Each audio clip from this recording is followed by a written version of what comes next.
Well, hello. We're giving you 3 hellos today. What a special day, because it is day 63. That made no sense, but hello, guys. Hello, Primal Nation, ENT. Yo, what is happening, my friend? Checking out your awesome emotes. Dude, those are pretty cool. Man, I never thought to have emotes that freaking rotate in a circle. Brilliant. So ingenious. But anyways, that is actually pretty cool. Welcome, guys. Day 63. Wow. I know, right? How crazy is that? Is it a special day? Well, yes, every day is, to be fair. We are going to have... I feel energy for like a 7-hour stream, but I don't know. We'll see. We'll see how far we can get. Primal Nation says derp. Hello. Derp back at ya. Something that we've changed. I don't know how obvious it would be, because this is a first for me.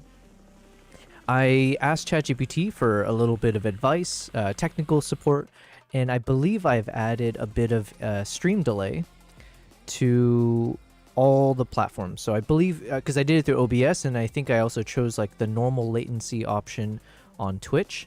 So I don't know what that actually means in terms of the stream. But this is a long time coming, right? I've been meaning to fix this because of the fact that we've had a number of times where if my network connection or whatever, the stream connection drops off for like a few seconds, it feels like Twitch will be the first one to disconnect and then start up a new stream, which is super annoying in terms of like managing those VODs. And then YouTube is always the best. It just seems to be like, whatever, throw anything at me and I'll take care of it. I think Kick sometimes is better as well. So yeah, I've added the stream delays. So hopefully in the future... Oh, yo! Wait, oh, dude, Cyronius, thank you very much. Sorry, I apologize. I paused for a second because I don't know if these, like, I'm so new to Twitch still that I don't know if someone resubs. Is that a resub that just is done automatically, or does that require the viewer to be here and do it, you know, manually? So either way, I believe you did it manually because there's a note that comes with it saying pee pee poo poo, unless you put that in as an automatic message each time. But thank you very much, Cyronius. You've resubbed for 3 freaking months. Yo, that feels really cool. It's a very special moment. Thank you for the first one to do that.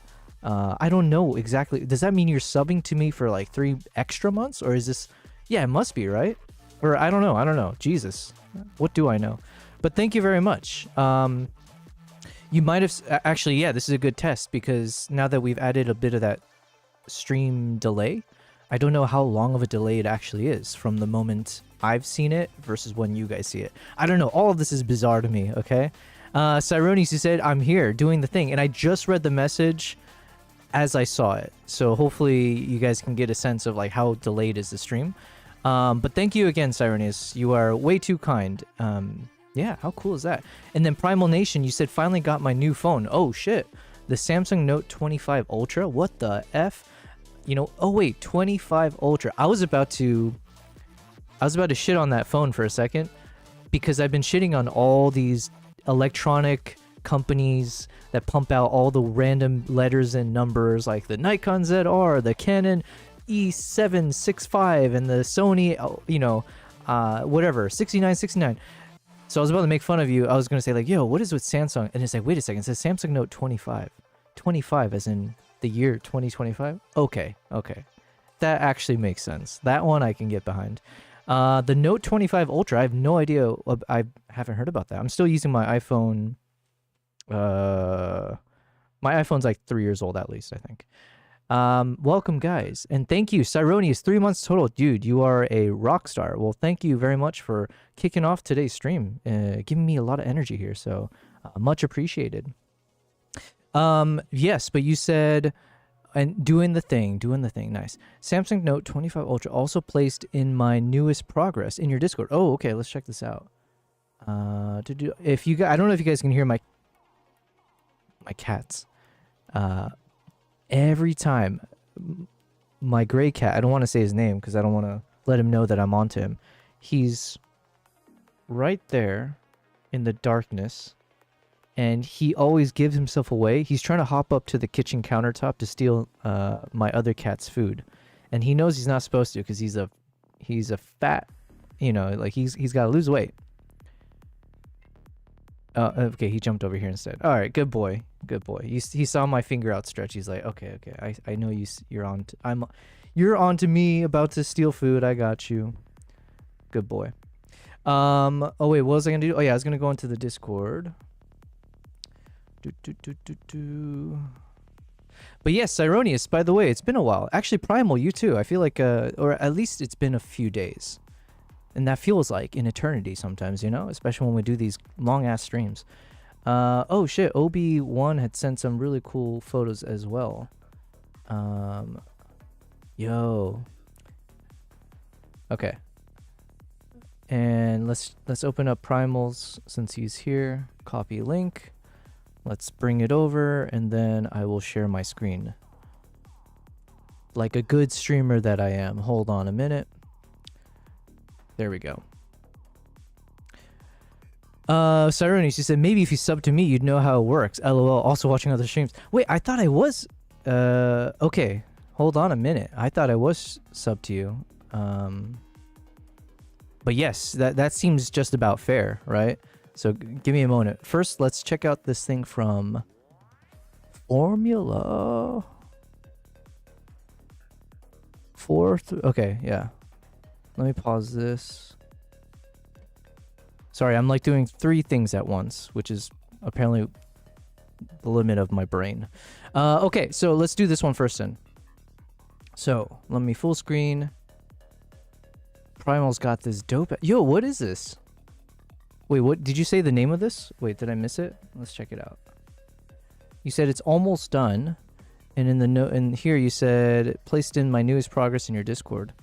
Yo, this one looks so badass. What is this? Like a ethereal,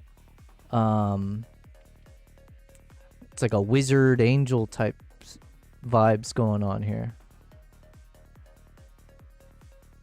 Badass, man. How? By the way, Primal, how many days does it normally take you to... I say days, I don't know. You tell me, like, how long does it normally take you to create one of these emotes? It's pretty badass, man. I have no comments. Besides it's badass. Alright, you know what, Cyronius, I'm about to check out your Twitch channel. Because I'm going to be honest with you. I thought I did... But to be fair, I just don't have a lot of time, apparently, to like hop onto streams or watch streams. But I thought I did because you are obviously super helpful to me throughout the early days of my stream. Hold on a second.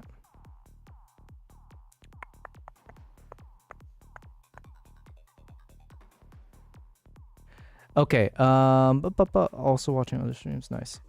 My Note 20 was having battery problems, that's why I have disappeared for half the month. Oh shit, okay. It's for a friend who's a lo-fi musician. Yo, okay, that's pretty dope. Man, it's good to have you as a friend then, apparently. Damn, you just make shit for them? Are they paying you, or you just doing it for fun? For the fun.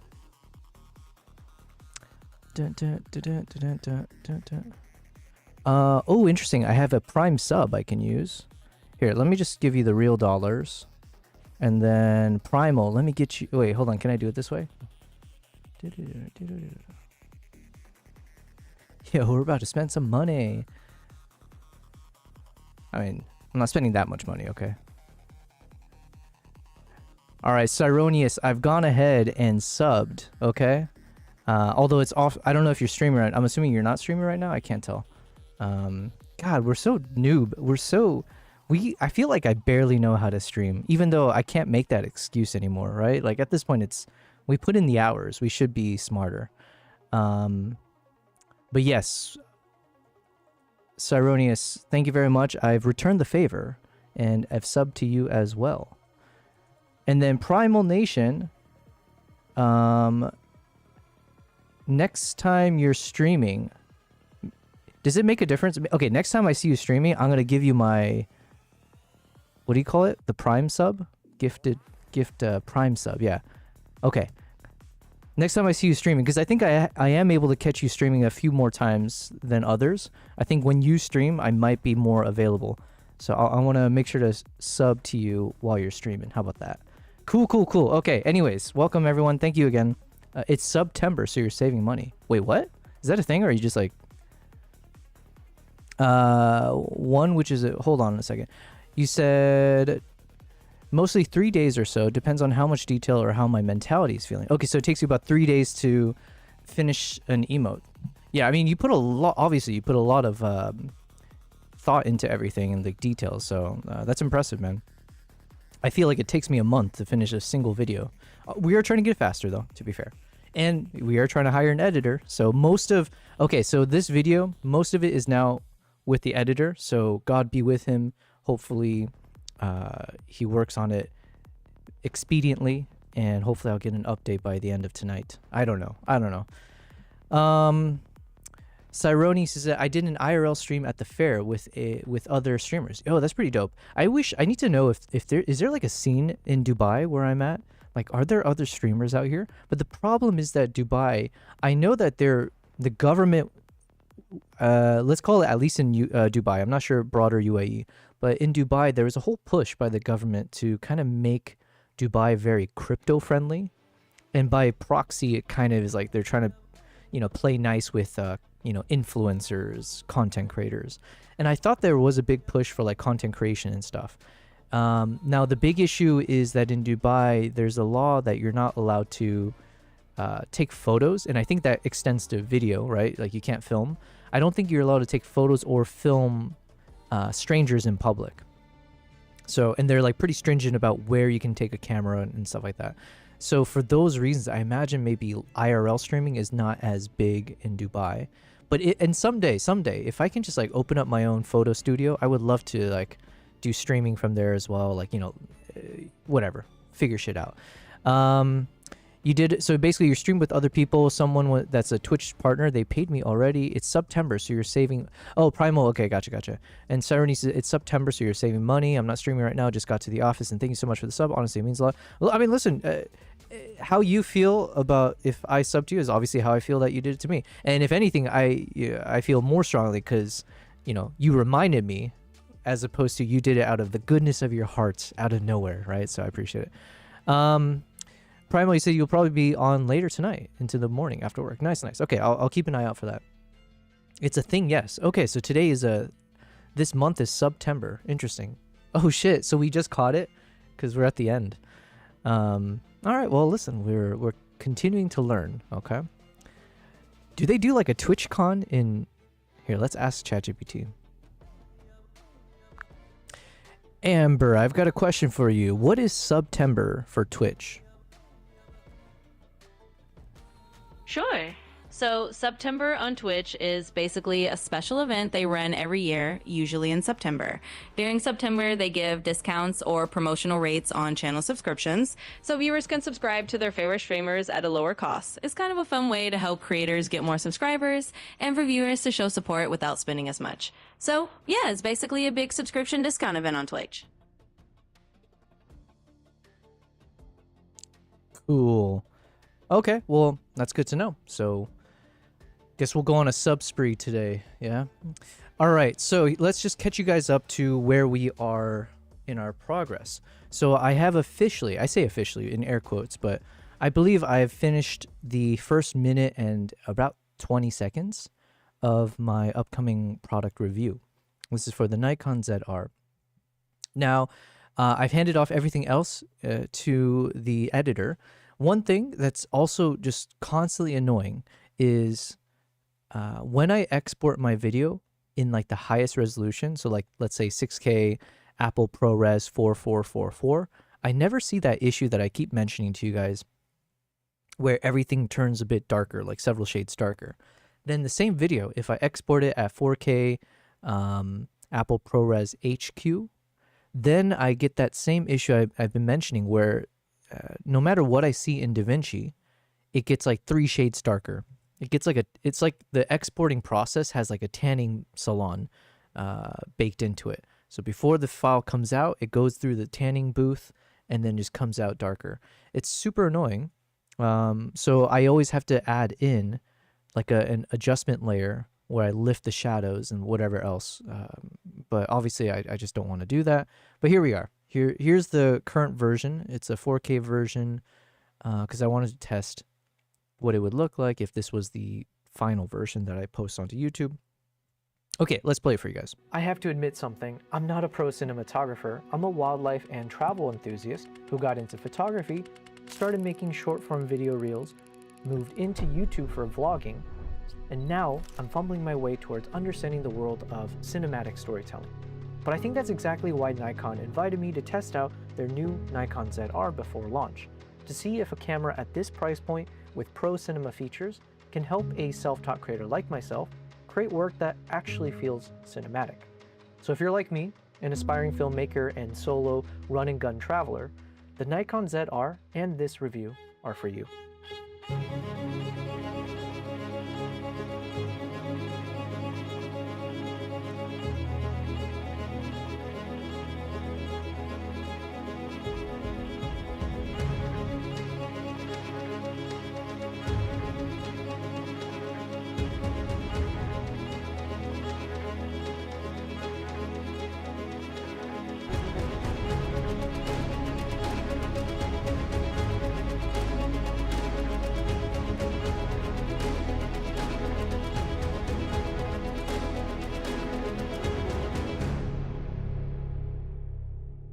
Everything you just watched.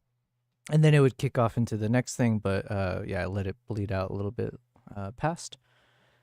Okay, so I do enjoy rewatching because oftentimes I'm just inspecting to see if there's anything broken. I felt like there's maybe slight, I think I was maybe, there's a few moments where it might be slightly off beat, where the synchronization is not like perfect when it comes to like the triple beats. Like, yeah, when you have these like 3 beats at once. 1, 2, 3.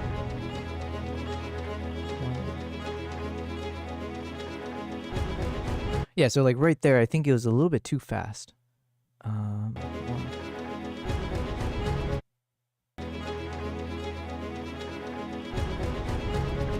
Yeah, okay. I think this is obviously me nitpicking, but listen, we're waiting for our editor to finish the rest of the video anyway, so I have some time. I think I kick in the little triple scenes.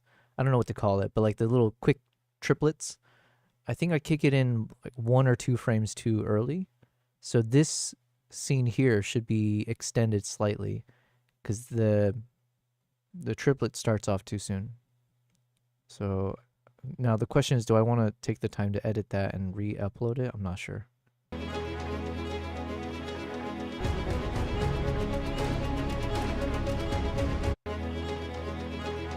2, 3, 1, 2.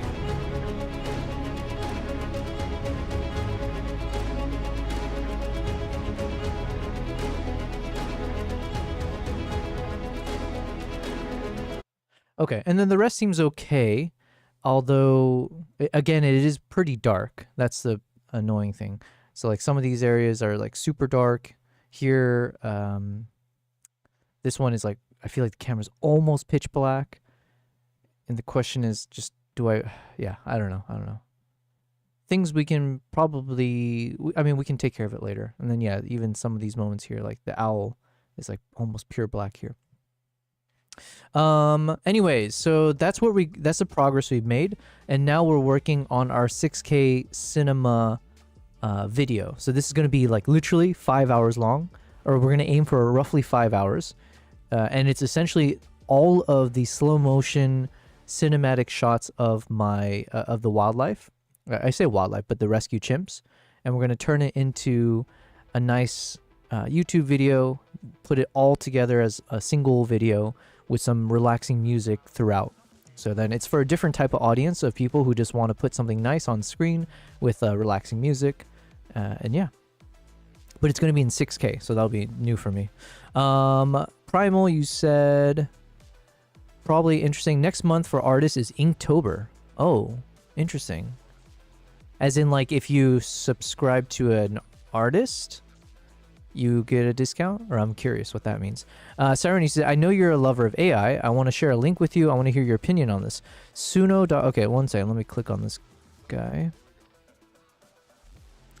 Suno. What is Suno? Let's open it up. Where did I... Oh, did I exit it out? Damn it. This is an AI-generated song with Suno's new version 5 engine. So I'm not gonna get copyright struck by a freaking AI engine, will I? All right, let's listen to this real quick. Shadows. Sign up for free. Okay, can I?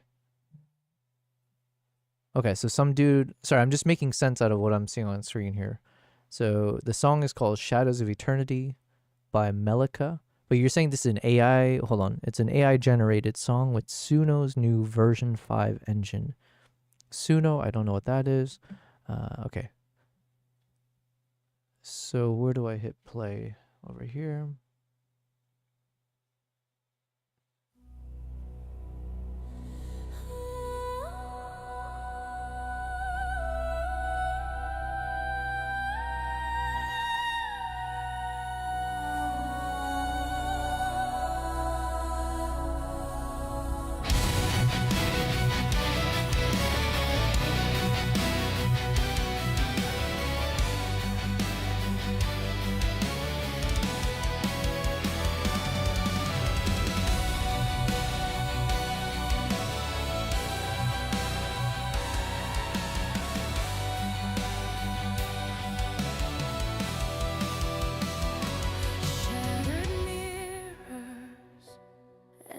Wait, so this voice is not real? Whispers crawl through fading light.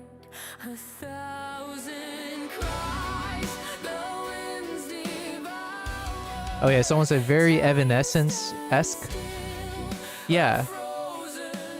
I like kind of remember some Evanescence growing up, but it definitely sounds like it, yeah. I like this. I usually don't listen to a lot of this kind of like style of metal music though.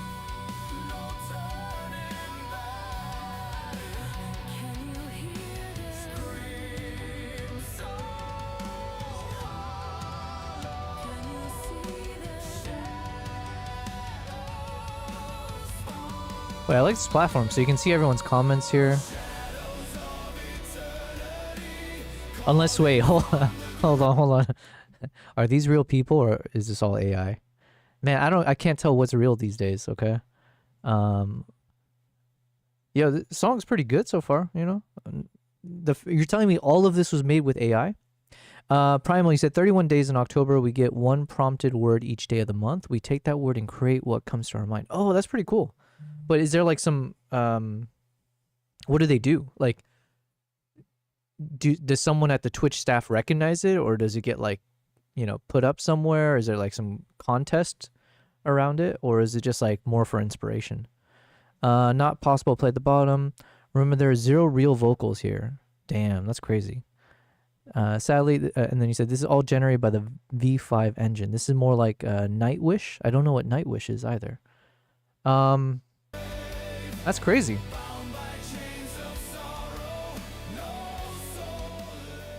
And like every other sound platform, they effing blast their music, so I have to like drop it down to.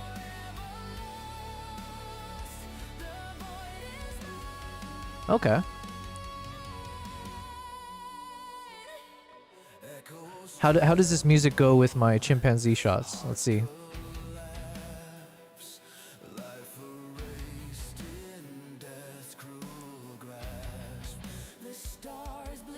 Maybe I should ask an AI engine like, yo, what is the best music to go with this chimpanzee shot?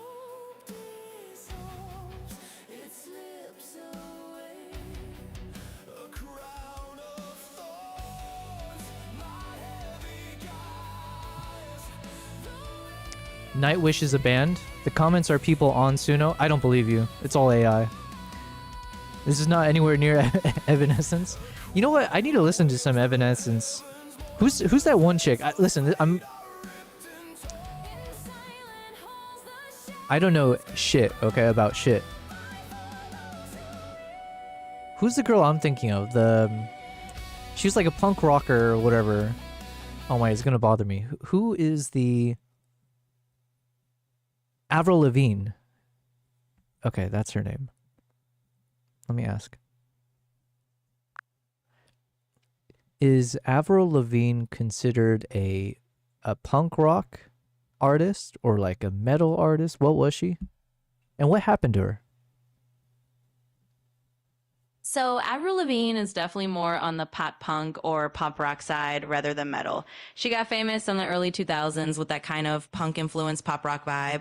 Songs like Skater Boy and Complicated really put her on the map. So she wasn't really a metal artist, more like a pop punk icon of that era.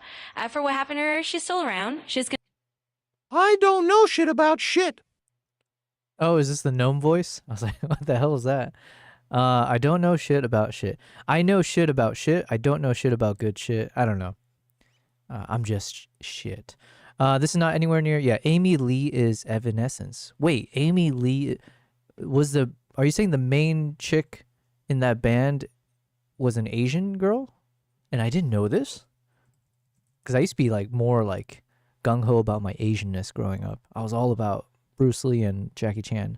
Amy Lee Evanescence. Oh, she's one of those. Oh, so she's one of those that confuses the shit out of me because their last name makes me always think that they're Asian. I guess maybe she could still be Asian. I don't know. Let's ask. Is Amy Lee from Evanescence part Asian, or is it just her last name that sounds Asian? And actually, is it really an Asian last name or is it American last name? Because I know like Robert E. Lee. Is it just which culture can stake the strongest claim on Lee? Yeah, so that's actually a Hello, pretty Ivy. interesting question. Hello, Amy pop Lee from punk. Evanescence isn't known to be part Asian. Her surname Lee in her case is actually of English origin. It's a pretty common surname in English-speaking countries and isn't necessarily tied to Asian heritage. On the flip side, Lee is also a very common romanization of a number of East Asian surnames like the Korean Lee or Ri and the Chinese Lee. So it really does appear in multiple cultures. But in Amy Lee's case, it's just an English last name and not an indicator of Asian heritage. So both cultures have a strong claim on the name, but it depends on the person's background.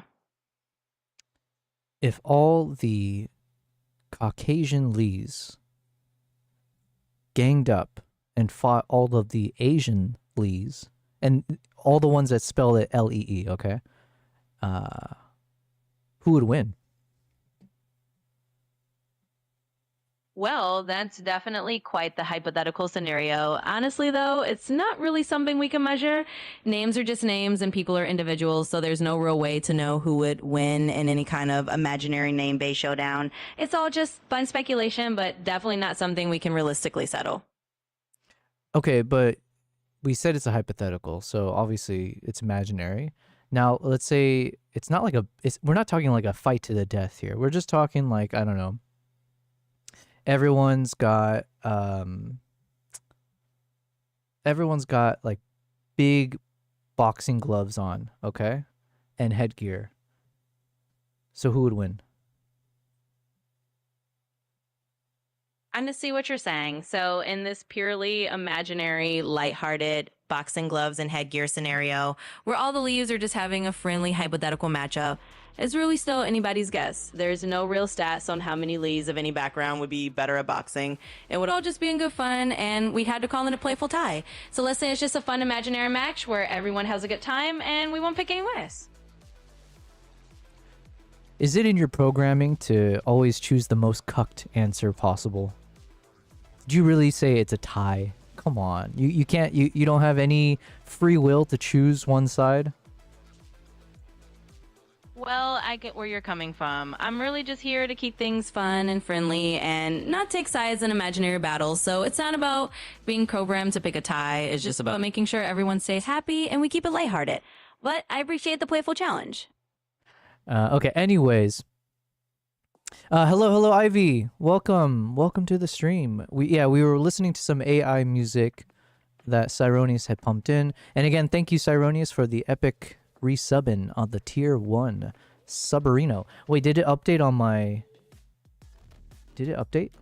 Yes, it did. Okay. I wanted to make sure all my freaking random overlay things work. I think it updated for everything. Again, thank you very much. Yeah, so then he was we were listening to a song called Shadows of Eternity, which apparently is fully generated by AI. So let's keep listening to it. Which is kind of crazy, I will say.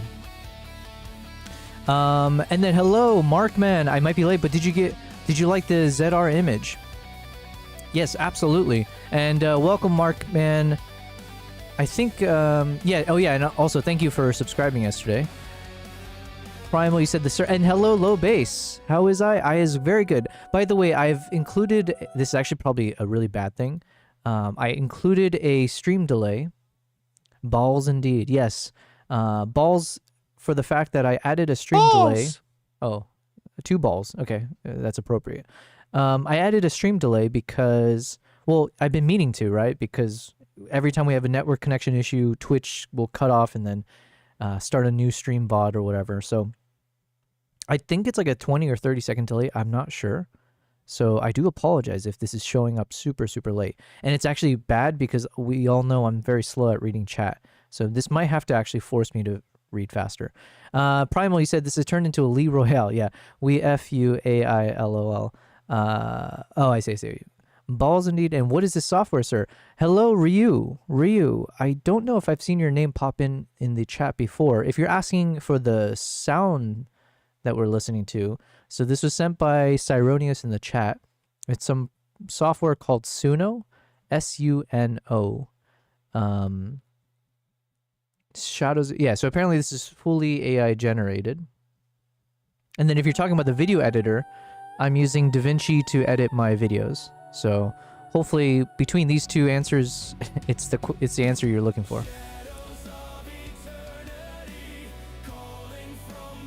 Ooh, I don't know how to feel about that. When a song uses the name of their song in the lyrics like that.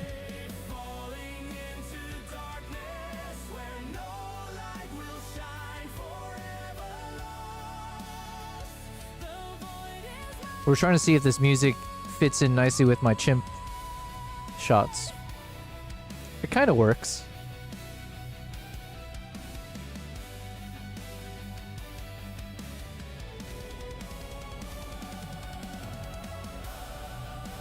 I was hoping the song would end right as that ended.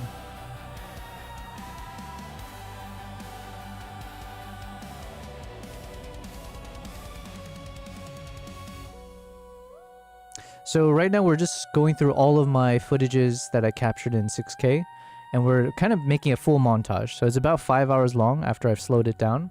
It might be shorter. It's like 5 hours and 15 minutes, but obviously we're going to cut out portions that aren't usable. But yeah, while we're waiting for the editor to finish my product review of the Nikon ZR, because we have finished everything else. So we're just waiting on him to slap in the B-rolls as I've provided. I'm working on my next video, which is just putting all of this into a single 5-hour long video in 6K with background relaxing music. And so yeah, I figure since I have it all here anyways, I might as well work on this next. What about a fight between Bruce Lee and Bruce Leroy? Who's Bruce Leroy? Is that Leroy Jenkins? Low bass, he said, yes, I agree. You didn't ask me. Okay. I don't even know what you're going to say, but I'm laughing. You didn't ask me, but my #1 critique of your stream would be to get better at engaging with the chat. It's understandable because you're used to being very content focused, and the culture of Twitch is a bit different. It's more community focused, focused on the chat. That's a very good critique and something I'm quite aware of, and yet seemingly unable to address. So yeah, we definitely need to be more attentive. I think there's a few things that will hopefully change that. One, I just purchased something which is like an adapter. I was missing this adapter which I can put onto a teleprompter, the Elgato teleprompter, and that thing slots right onto my camera, which is essentially right adjacent to my actual editing screen, right? So everything you guys can see over here. And the problem is my other monitor is slightly too far off to the left. So then it's like harder for me to kind of, unless I can cross-eye myself to have one eye on both monitors, sometimes it gets a little bit difficult for me to like then see any changes on the chat over on the left while I'm looking at the right. So I'm hoping that might change, because then the Elgato teleprompter is pretty dope, where it acts as like a secondary screen as well. So then I can put that right there. So then when I read the chat, it's like, you know, or when I see the chat, I can have a dedicated screen just for the chat. So yeah, anyways, hopefully that will make some noticeable changes. But yes, I appreciate that, low base. I know, and I mention it each time because I'm aware. It's like, oh shit, I'm how far behind am I? And I look at the time too. I'm like, wait, he sent that message 5 minutes ago. Interesting. You know what? And then the real problem comes in. It's like one of those problems and a blessing, right? Because then I wonder, how do big streamers manage their chat? Like, how do I guess at that point it's like you only read people's donations or donated messages, but then it's like, yeah, how do you end up picking and choosing what you read on a stream if it's like streaming past you super quickly? Listen, as if we're anywhere close to that, but it is curious. I am curious to think, like, once you get to be a big streamer, do you end up like, what happens? When does that switch flip, right? Where you go from being super community based to now it's like you're treated like a celebrity and you don't have time to read everyone's comments. You know, there must be a moment right at that, like, you know, the cusp where it's like, oh no, he used to read all the chat and now, you know, he's too busy. There's too many of us here and like, you know, anyways. You're doing fine. This is a common thing for people who come here from other platforms. Yeah, I came from 0 platforms, so how about that? But yeah, we're on day 63, by the way, so no excuses, right? This, as we enter into the 3rd month of our stream, technically, officially, today should be considered the final, or the first day, or for sure, we are officially out of the 2nd month of our streaming journey. So now that as we enter month 3, I think if there were some goals that I have for myself, one is exactly what we're talking about, low base, about being more faster and more receptive to chat. Yeah, being quicker with the chat responses, right? And although with the stream delay, I don't know how much that's going to make it worse, to be fair. But I guess I'm assuming, you know, average streamers will have stream delay, right? So that must be the norm. Another thing is I would like to test out doing like a voice, using Discord for like voice channel. So having people be able to dial in and have conversations while I'm streaming as well. So I think that'd be fun. And if we could do like collaborations, things like that. But I still kind of am so far behind in my own project work that I need to do, such as like this video and the Mongolia episode 2. And we've got like a whole year of traveling that I haven't been able to touch because of these projects. Yeah. So yeah, we're kind of busy, I guess. But we're working through it. All right, let me close this guy out so we can full screen it. Primal says, just go with the flow. Absolutely, yes. I'm always about that. You are overthinking it. Just do your best to be yourself and treat it like you're hanging out with a group of people rather than being a content creator. Yeah, for sure. I mean, I don't know if I'll ever view myself as like a content creator. Yeah, I just like to be myself. I'm very open. I kind of overshare. If there's a, which goes into why sometimes I'm slow with the chat, because then I'm very verbose and then I overshare. So then you get a lot more of me than you're asking for. So then that does turn into, on the flip, the good side, it does mean that hopefully you guys see that I'm very authentic about whatever I'm saying. I don't couch my language too often, except I usually like to curse, you know, like the normal amount that normal people curse, but I'm still trying to avoid it. At least using the big ones. Daytor, hello everyone. Guten, oh shit, I forgot. Guten Alden? No. Albin? No, that was like something about good evening or something. Damn. This is why we don't know more than English and a broken Korean. How do you say good afternoon in German?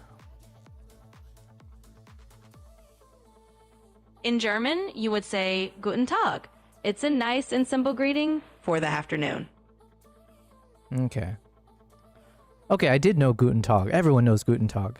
Low base, you said chat delay looks to be a little over a minute. Yo, that's a little too long, right? So how would I... Okay, so the 2 areas that I changed the chat delay was in Twitch itself. I switched it to normal latency instead of low latency. But then in OBS, I also in OBS have turned on some kind of a stream delay settings. So is that considered like overkill, or is it like doubling up on the effect? So should I actually switch it back to like, let's say low latency on the Twitch side? Let's also ask ChatGPT this question. Okay, so on the Twitch side, it looks like my chat delay is set to be like over a minute long, which I feel like is way too long. And I'm trying to think what caused it, because when I was talking to you earlier for advice, you had me adjust some settings in OBS, as well as turn on, switch it from low latency to normal latency on the Twitch side of things. So is that causing like a double effect? And what should I change if I want to reduce it to like what is considered the average stream delay that streamers use? Absolutely. Let's break that down a bit. So if you're noticing that your chat delay is over a minute, yeah, that can definitely feel pretty long. Usually most streamers want to keep it pretty low latency so they can interact in close to real time. Now, if you switch from low latency to normal latency on Twitch, that can add a little bit of extra delay because low latency mode is meant to keep things as snappy as possible.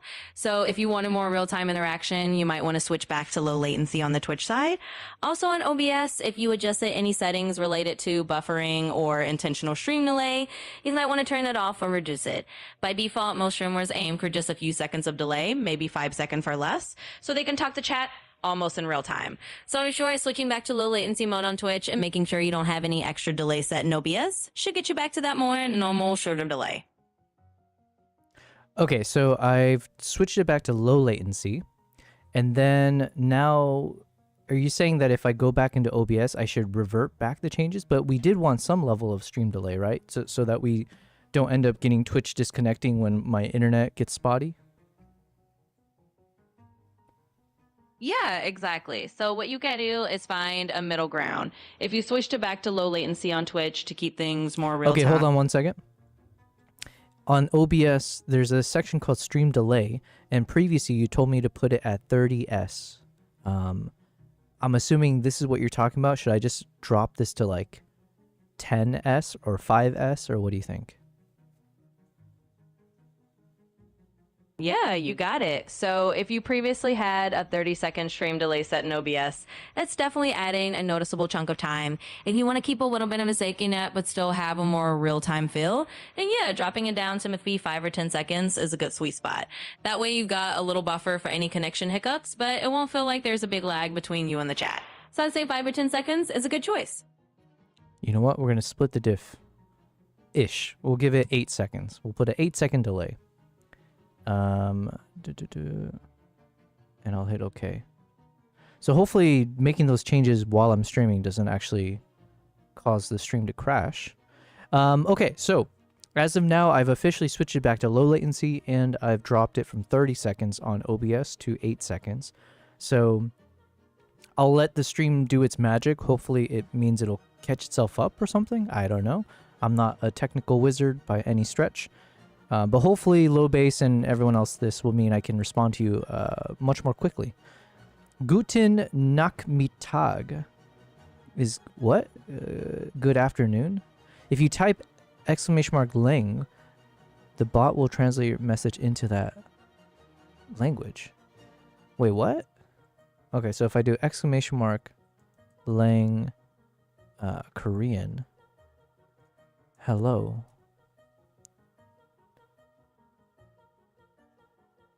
Oh shit, dude! That's pretty cool. Okay, I didn't know that. Wait, but then, so if I do !Lang German, I hope you're having a wonderful day, Dator, and everyone else who is German or can read German.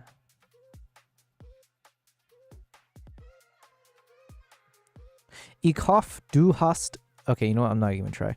Bruce Leroy was from an 80s movie called The Last Dragon. Wait, what?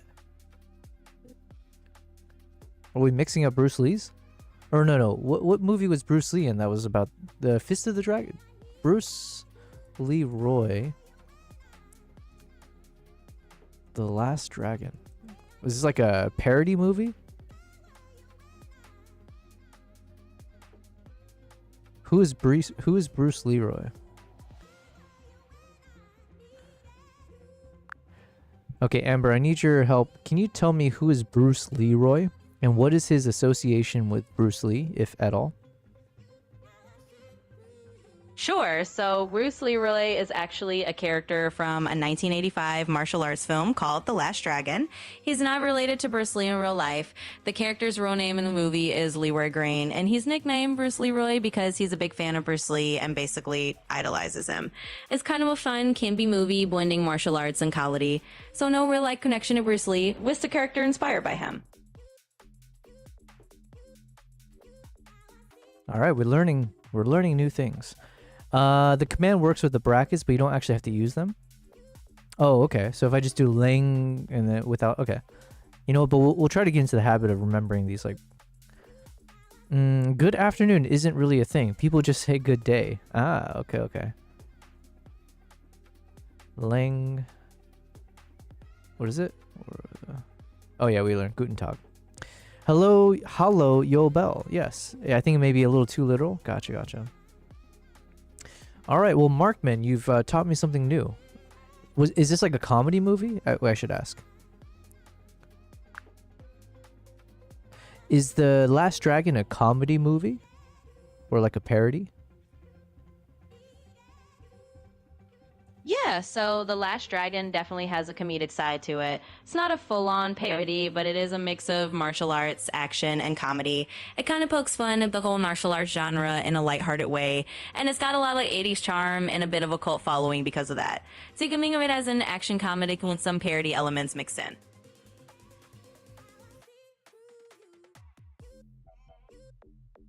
Gotcha. Do you think, can you remind me how old is Jackie Chan and how old is Tom Cruise? Yeah, absolutely. So Jackie Chan was born in 1954, which makes him about 7 years old as of right now in 2024. And Tom Cruise was born in 1962, so that makes him around 61 in 2024. So Jackie's got about a 9-year lead on Tom Cruise. Is it true that Jackie Chan has broken every bone in his body? Well, Jackie Chan is definitely famous for doing his own stunts and getting injured a lot, but he hasn't literally broken every single bone in his body. He has had a ton of injuries over his career, though. He's fractured his skull, broken his nose multiple times, dislocated his shoulders, and had all sorts of other injuries. So he was definitely a legend in that sense, but not quite every single bone. Can you list every single bone that he's ever broken and in what circumstance it was broken? Well, I can't give you a full blow-by-blow list of every single bone Jackie Chan has broken and the exact circumstance because he's had a really long career with tons of injuries over the decades. But I can tell you he's had a lot of well-known injuries like fracturing his skull while filming Armor of God, breaking his ankle during Rumble in the Bronx, and plenty of others. He's had numerous broken fingers, a broken nose, and so on. So it's definitely a long list and not something that's usually documented bone by bone in detail. He's just known for being incredibly tough and for doing all those crazy stats. If I want to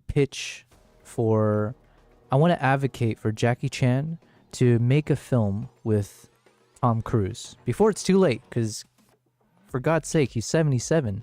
Wait, you said 70 years old. So if I want to pitch for them to be in a movie together, who do I need to reach out to? And in what kind of correspondence are we talking about? Is it an email? And if it is email, can you help me craft an email that would be so inspiring that it would convince whoever the agencies are to put those two together in a movie? Absolutely. That's a really fun idea. So if you wanted to pitch a Jackie Chan and Tom Cruise collaboration, you'll likely be reaching out to their respective talent agencies or their management teams. For someone like Tom Cruise, you'd probably be contacting CAA, Creative Artist Agency, and for Jackie Chan, it might be a different agency or his production company contact. Typically, yes, you'd start with a really compelling email. So here's a little draft idea for you. You'd want to keep it professional, but also show your passion for the project. You could say something like, exciting collaboration proposal, a Jackie Chan and Tom Cruise action masterpiece, your agent's name. I hope this email finds you well. I'm reaching out with a heartfelt and exciting proposal that I believe could captivate audiences worldwide. Hold on a second, Amber. I need you to say this to me in Chinese. Mandarin, right? You remember Jackie Chan is Chinese. Absolutely, I can do that. So let me go ahead and say that in Mandarin for you. 当然我可以做到，那么让我用普通话来为你翻译一下。There you go. Let me know if you need more help with that. Wait, that can't be all. I wanted you to help me with the full email. Oh, absolutely. I misunderstood for a second. Let's do the whole email in Mandarin then. 主题：激动人干的合作提案，成龙与汤姆克鲁斯。希望这封邮件能让你一切顺利。我想向您提出一个充满热情且令人兴奋的提案。我相信它能吸引全世界的观众，把两位传奇人物成龙和汤姆克鲁斯聚集在一部动作大片中。There you go. That's the start of the email in Mandarin. Let me know if you need more. I need more. We need the full shebang. We can't convince Jackie Chan and his agency with just a starter, okay? He's one of those we need a closer to go with it, you know? Absolutely. Let's do the full thing then. Here we go. 当然，让我们把整封邮件都用中文完成吧。主题：激动人肝的合作提案，成龙与汤姆克鲁斯的动作巨制。说完了，希望这封邮件能让你一切顺利。我想向您提出一个充满热情且令人兴奋的提案。我相信它能吸引全世界的观众，把两位传奇人物成龙和汤姆克鲁斯聚集在一部动作大片中。这不仅仅是一个电影项目，而是一个历史性的文化时期的动作巨星带到同一个荧幕上。我坚信这将是一部既能展现他们独特才华，又能触动全球观众的电影。我非常期待有机会进一步讨论这个想法，并探索如何让这个梦想成真。非常感谢您的时间和考虑。此致，这样稳定的邮件能帮助你。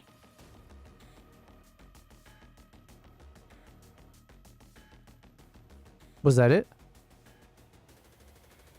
Yes, that's the full email in Mandarin. So you've got your complete pitch now to compose that Jackie Chan and Tom Cruise collaboration. Hopefully that helps you make a pretty inspiring case. Let me know if you need anything else. That was perfect. Very, very heartfelt, very moving. I'll send this clip to the agencies right away. That sounds awesome. I'm glad it hit the right note and felt heartfelt. Okay, Lil Bass, so you said chat delay definitely seems to have lessened, or not. LOL, that last one took over a minute. I'm pretty sure some bones you can't break and continue to live. Never ever start an email with, I hope this email finds you well. That is the immediate dead giveaway. It was written by AI. Or that you work in corporate. Sorry, said, what in God's name did I just join into? Well, hopefully, by AI pronouncing, putting this email out there in a voice format, hopefully we're manifesting a Jackie Chan and Tom Cruise collaboration film sometime in the near future before Jackie Chan can't walk anymore because he's freaking, how old did they say? 70 years old? How old is Jackie Chan? 71 years old. Or at the very least, he should be in Rush Hour 4. Which Rush Hour are they working on these days? Rush Hour 4? Is that actually going to happen, or is this like just memes? Only if the script is good that he'll do Rush Hour 4. Wait, one of the first questions asked, people also ask, is Rush Hour 4 coming out? Will we have Rush Hour 4? Is Rush Hour 4 filming? And the last one says, will Diddy be in Rush Hour 4? Is it because they're confusing Chris Tucker with P. Diddy? That's hilarious. Hello, by the way, hello, Sora. I read your... Did I say hi? I just read your message, but yeah, hello. There is a little bit of a stream delay, although I hope that I fixed it. So I hit some buttons, I pulled some strings and all that, and I believe we're on like maybe an 8-second delay, something to that effect. So the goal is that it should hopefully give me a bit of a buffer anytime my internet connection gets spotty. In the meantime, what I'm just focusing on today's stream is I'm casually just going through all of the clips that I have of the chimpanzees from the time that I was at the island. And I do believe we have roughly 5 hours. 5 hours and 15 minutes that we're going to cut through. But we want it to be long. So like in this circumstance, I actually want as long as possible because we're going to turn this into a single video that has a lot of relaxing background music, you know, back to back. And then it just gets added to my YouTube playlist of similar videos like this. Actually, I had someone write a comment today or yesterday on my shoe bill video. Wait, who did that? Maybe it's someone from the stream. I don't know. But someone left a really kind comment about like thanking me for making a shoe bill stork extended video. So basically, I'm taking these in steps. I'm going through each clip, and I'm focusing right now on the stabilization. That's kind of the main thing. So we're just looking to see how stable is the footage, cut out any of the sections that are unnecessary. And then after we go through all the clips, then I'll do like a passover on the color grading. So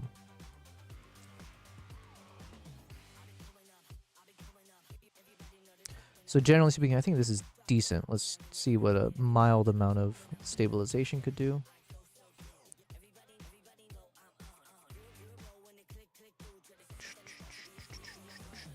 Low bass, you said, I'm sorry, I just clicked what you were saying with stream delay. Stream delay does not protect you from disconnecting, but there is something you can do on the Twitch side. I'm sorry, it didn't immediately register. I would have said something earlier. Oh, okay. So you're saying open your, okay. Hold on, let me play some of these while I read your comment so that there's something happening on screen. Open your Twitch creator dashboard, click settings. Okay, yep, so I'm on the stream. Turn on disconnect protection. Oh, shit. That's like one of the top things that are there, and I didn't even read it.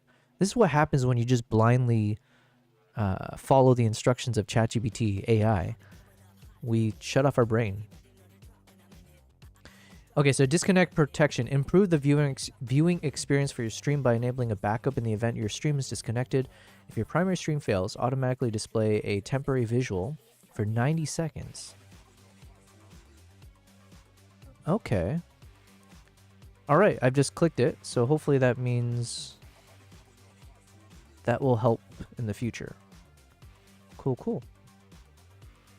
Well, thank you very much, Lowbase. Then I'm assuming, in addition to that, I should probably still keep a little bit of a stream delay, or is that not necessary at all, now that we have this thing? So maybe what I'll do is let me drop the stream delay. We'll just drop it to 5 seconds then. Okay. Well, thank you very much, Lowbase. I have made the changes as per your instructions, which is better than ChatGPT, unless you're pulling that from ChatGPT. Okay, let's keep looking.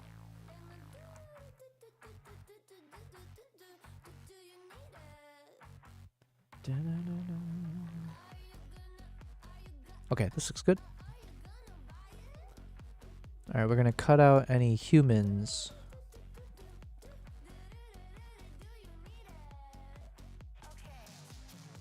Oh, the entire thing is human.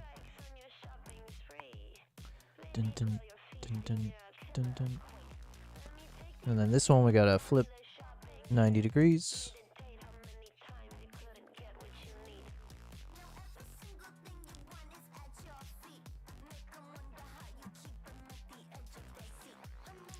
All right, let's see how much is usable. So probably cut from like here. Low base, I would not bother with stream delay. Okay. But then doesn't the stream delay still help me in circumstances where... Wait, where'd it go? Stream delay.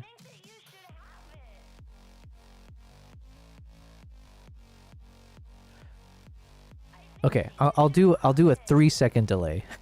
How about that? Unless you're telling me it's absolutely unnecessary.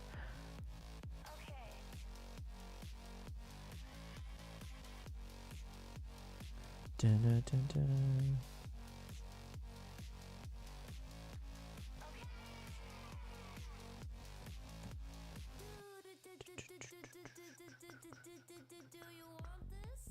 All right, we're gonna add some keyframes to this. Oh, wait. Let me first stabilize and then we'll do the keyframes.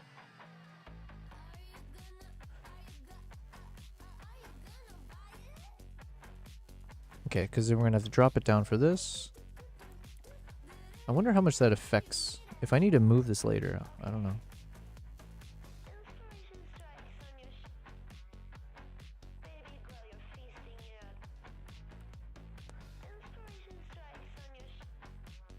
Oh yeah, I need to edit photos at the same time. We're still editing these photos, by the way. I've been so stretched thin.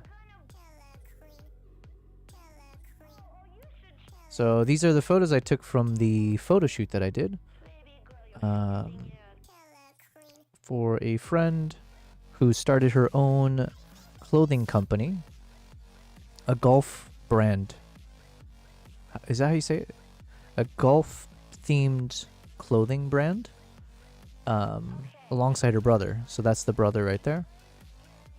And so yeah, it was a really fun photo shoot, and I owe them some photos as soon as possible. So I should kind of do this on the side. And I did try to use the AI tools to speed up the editing, but it didn't work properly. So there's a few things I have to do picture by picture, which is annoying, but it's a one-time thing, and hopefully it'll... Stream delay will not help in the event of a disconnect. It will just show the disconnect later. The point of stream delay is the same reason there's a 10-minute delay in case we have another Janet Jackson incident. You can pull the stream or kill it before it hits the stream. Gotcha. Okay. So unless you're worried about having a wardrobe malfunction, you're probably fine without stream delay. I see. Okay. Well, you know what? I do like to live life on the edge, you know? So we will disable the stream delay for now then. As long as, basically the main thing I wanted to fix was that annoying issue of like, how, mainly Twitch. I think Kick as well, but like when it would cut off and then start a new stream. And then I would have like a machine gun of like 15 stream VODs from one day's stream.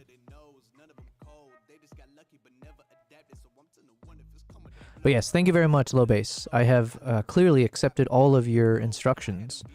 So...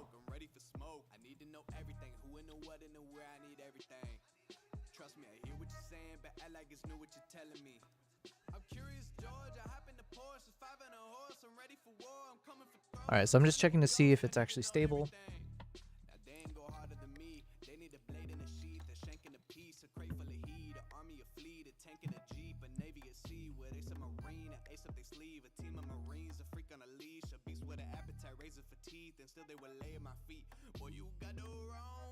I gotta look over all of my publishing statements for Q1 as soon as the song's done.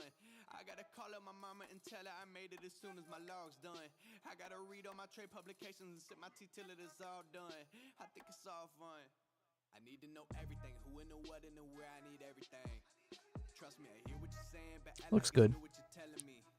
I'm curious, George. I hop in the Porsche, 5 and a horse. I'm ready for war. I'm coming for throats. To turn to a ghost. I need to know. Okay, so now let's just put some keyframes in.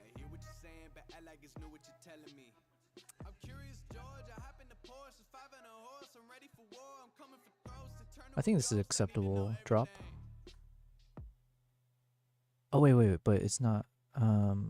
It's acceptable, but we don't have to accept it because this is a vertical shot initially. So why not lift it up?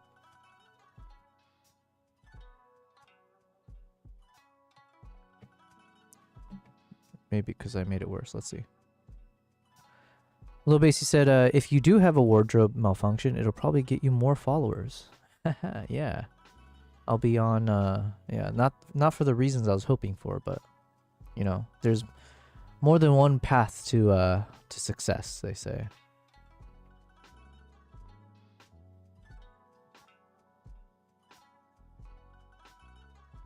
Okay, looks good.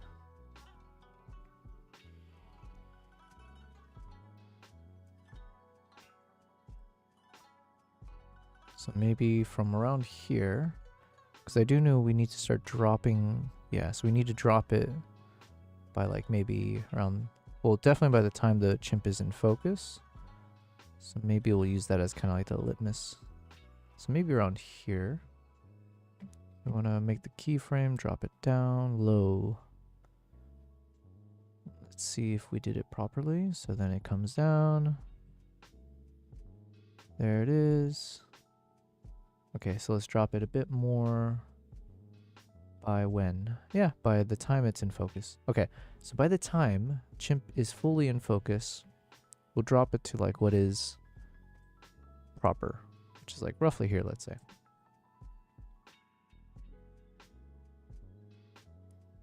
And then here I dropped even lower, so let's bring it back up.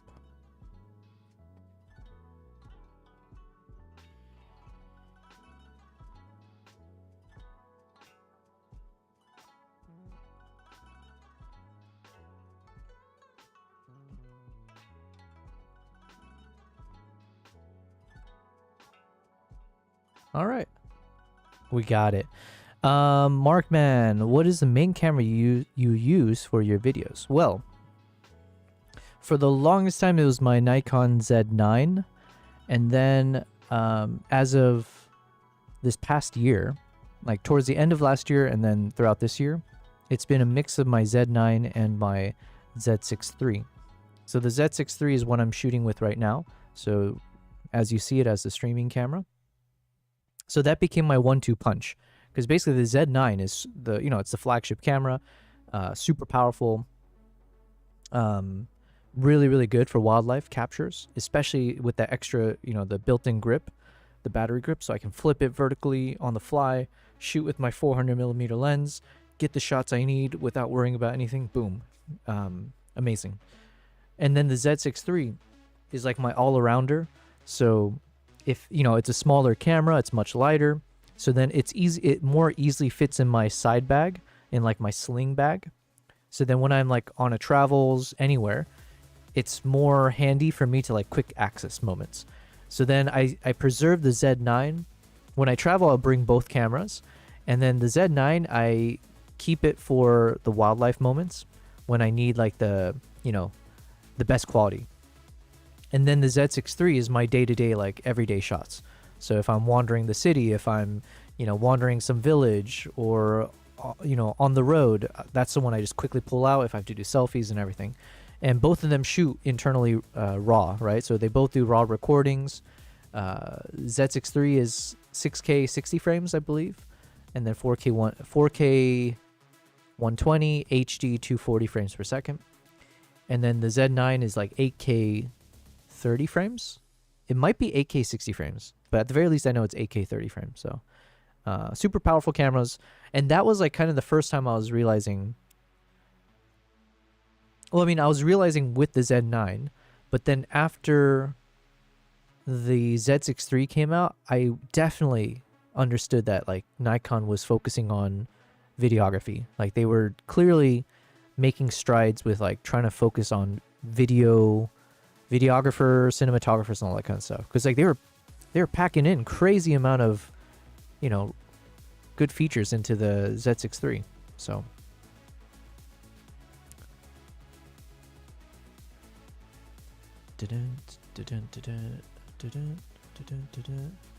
all right, then we're gonna cut this right before the human shows up. Sounds weird to say the human, but I'm not wrong. Let's cut out the human.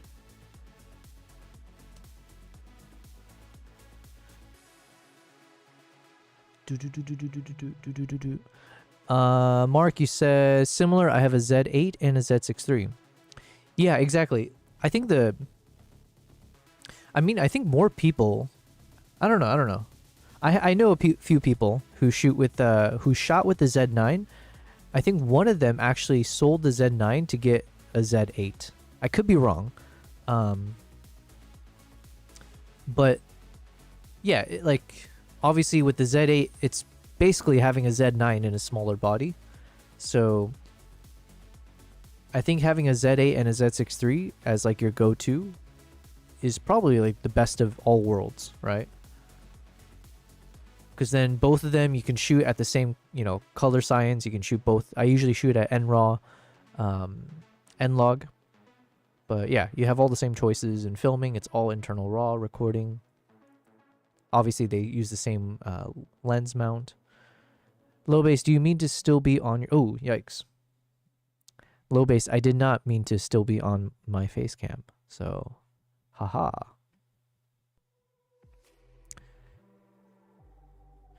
And yes, if you ever see me on the wrong thing, what is it? It's Yobel P, hey dummy. Just spam this at me a bunch of times, and it will let me know that something's wrong.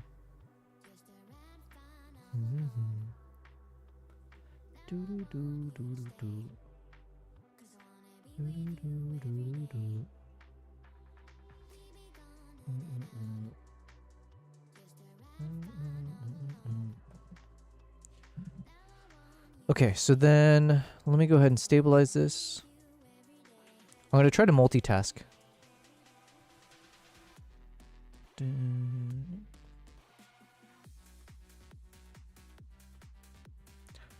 Okay, so these ones we'll call it... Oh, shoot. There's this one thing that I keep accidentally turning on. One of the things I hate about Lightroom is if you don't know all the shortcuts, you might accidentally hit a button and it'll do something without you wanting it to do it, right? So, unfortunately, that's what I did. I must have hit a button and it's turned on the thing where if I punch a number in, it will just move to the next... It'll move to the next image. And I freaking hate that setting. I don't know why it keeps turning on.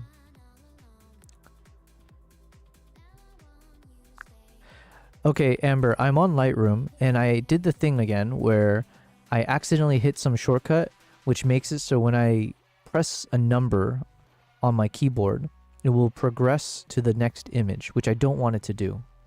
How do I turn that off?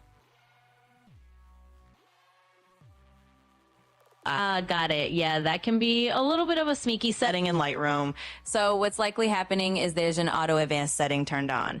If you want to turn it off, you can go into the photo menu in Lightroom and look for something called auto advanced. Just uncheck that, and now when you press a number, it won't jump to the next photo. So that should solve it for you. You make it sound easy. I'm on the photo tab. I don't see auto advance.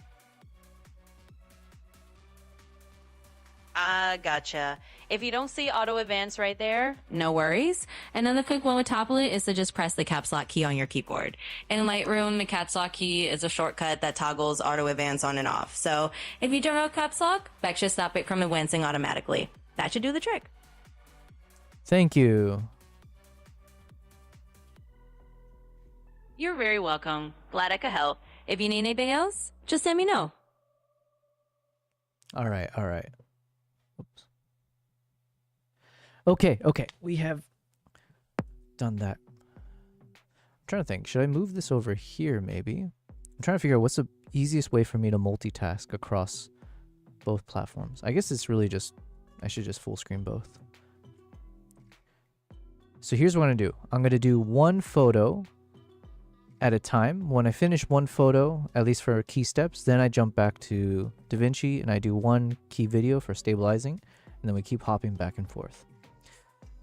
So basically the main thing I just need to do, I just wanted to make sure, I think I've gotten the skin tones essentially correct. And I've been using a lot of the AI tools to like select people, but it didn't carry over to each individual properly. So unfortunately that means I need to kind of do a once over on each of them and see. For instance here, if you take a look at him, all three of these models went to the same person when it was supposed to go one to each, but all of them stacked onto him, so then it made it look aggressive, which I didn't want. And then what makes it annoying is that means I need to do this manually. God, there must be an easier way, right? But thank God for AI. So we have this. Which model was it? Model 1. Okay, Model 1 is him. I think his name was Gabriel.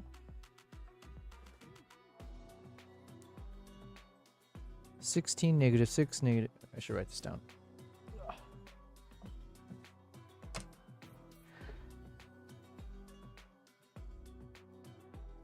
Contrast 16, negative 6, highlights, temp negative 2 and 8,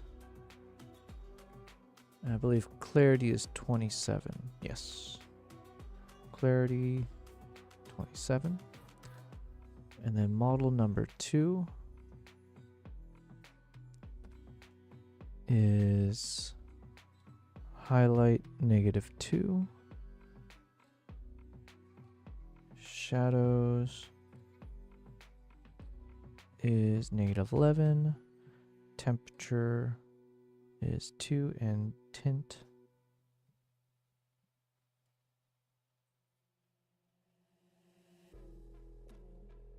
Christ, what did I do?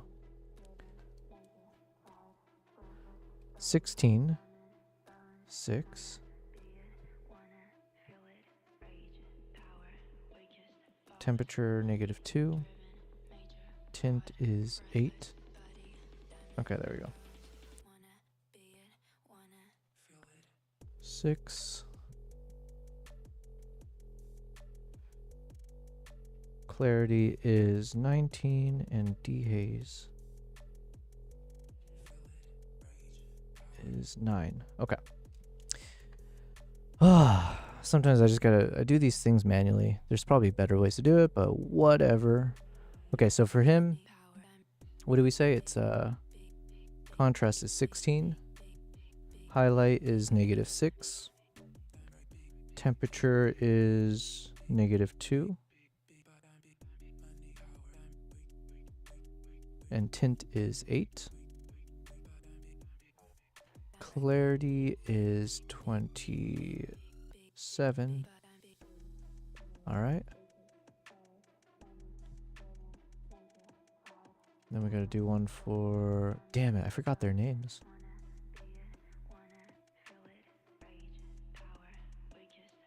Okay, so for him it was...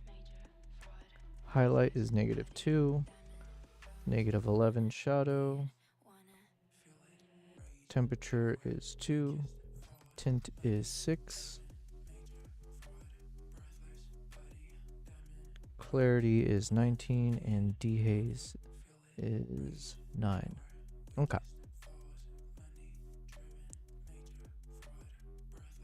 Alright, moving on. God, I need to find a faster way to work. That can't be the right answer. Alright, so this one, did I stabilize this? I think I did.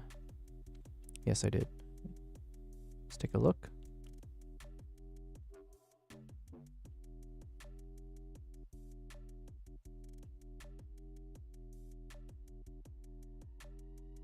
Looks good.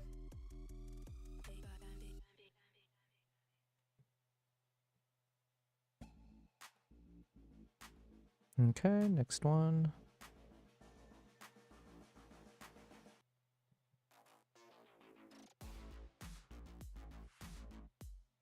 Dun, dun, dun, dun.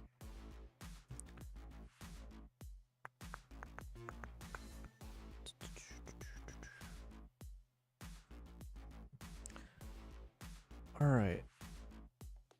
Like I said, we'll do the color grading after. I just want to focus on the stabilization for each one first.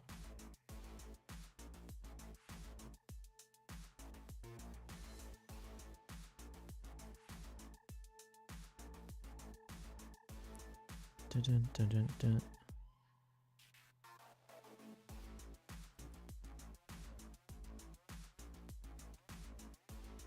Oh, it did it correctly here. That's good to know.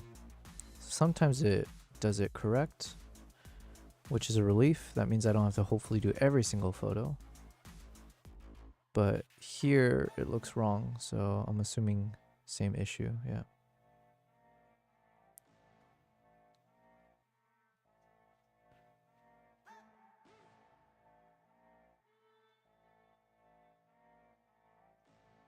Okay, I want to try just one last time. So what happens if I copy just these two masks over here. Nope. Still goes to him. God dang it.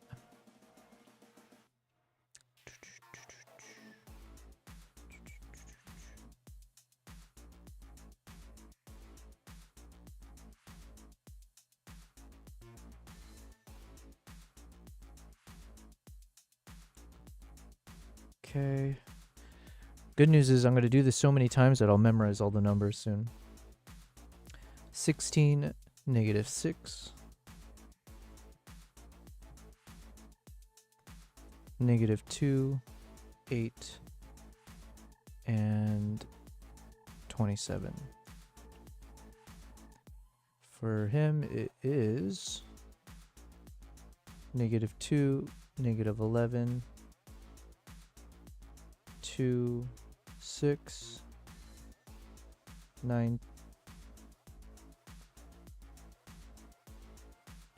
Yeah. 19, 9. Okay.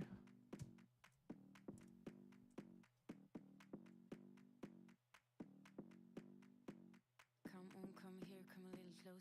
Don't be afraid, no, I don't wanna hurt you. Little more, come near, let me just show you. Don't know, can't talk, let me just show you. Don't be obsessive. So I just want to cut out any of these moments here if I paused and nothing happens. Don't be aggressive, it will be So maybe from this point you need a little fee in your life. You need until, see in your eyes. You need a yeah, let's say until here. Even though it's blurry, there's like motion, so we can see it as things come into focus. Oh, I need to update my chatbot as well. Oh, low bass, are you still there? Calling. Oh wait, you know what? I'll message you in the DMs. time, but I'm not done yet. I don't need to run, it will come to me. I don't need to fight, but I keep moving, keep moving. Even what I lose, yeah, I keep moving. Put on my shoes, yeah, I keep moving. There's no room to refuse. Don't you mess with us, we're not. Hello. Could you remind me how to update commands with the chatbot? The scheme, I won't give up. It takes some time to reach the top. Let's take a break, here comes the drop. Don't be obsessive, it could be intensive, it could be explosive, it could be offensive. Don't be defensive, don't be aggressive, it will be Okay. waste 'cause we could be expensive. You need a little fee in your life. You need a We'll little cut this me in part your out. life. I wanna see the sea in your eyes. You need to be free. Oh, yeah, and then let's restabilize.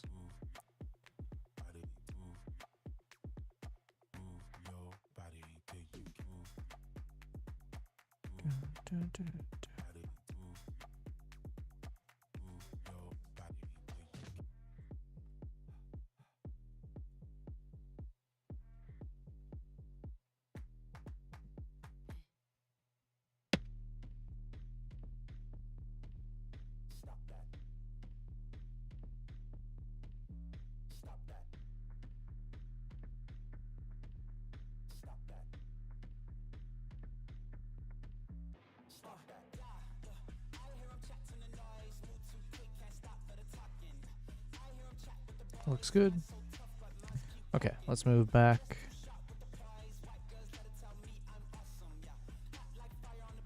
Dun, dun, dun. This one worked out okay.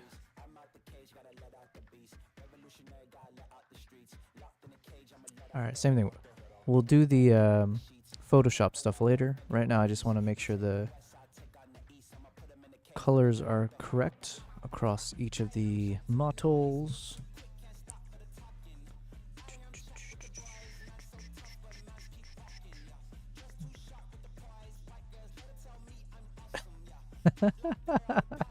Sorry, I shouldn't laugh. That's hilarious. Christ, can you imagine if I sent this to the clients, being like, "Hey, I've finished all the edits on your photos. Here you go." It's like, what? So this is where AI goes wrong. So it applied all of these.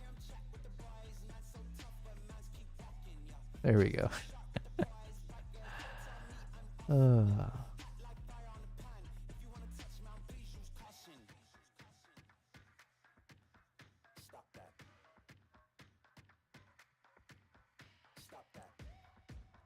Jesus.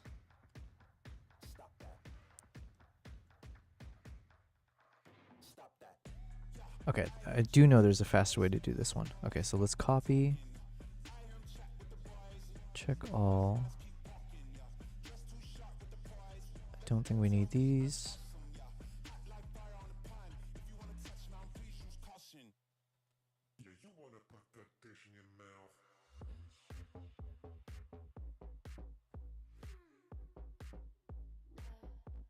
Okay.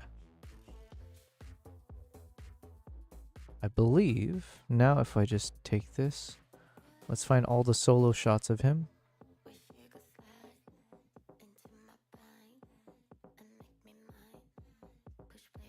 And then if we just hit replace, this should fix what we just witnessed. Basically, I turned him from a Brazilian into like, he looked more Indian. Dun, dun, dun, dun, dun, dun, dun.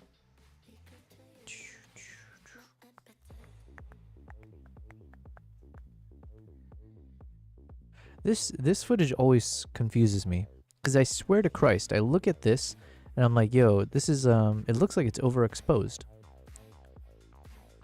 in those moments where you see that reflection there. But then when I look at the waveform, nothing is out of place. Wait, hold on. Let's see if we can bring it up again. So here, yeah, I look at the waveform and it's fine. Okay, not that that's important right now, but still. Dun, dun, dun. Oh, I did download that thing from yesterday. So yesterday on the stream, I was looking up different plugins that would help with the S sound. So there's one from something called the VST dehancer. So I don't know if it's actually making difference or not, but it technically is running, and I did put it onto my OBS. So hopefully that means whenever I'm talking close to the mic or in the wrong positioning, you guys don't hear that sharp S sound, which bothers me.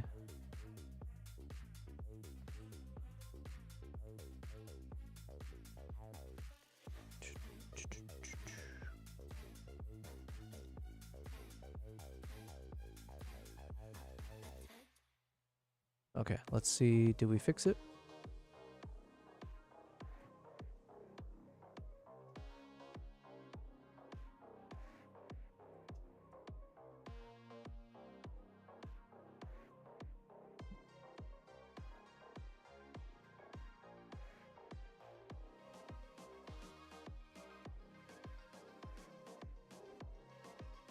Okay, so some of these are slightly darker, but generally speaking, it's in the right ballpark.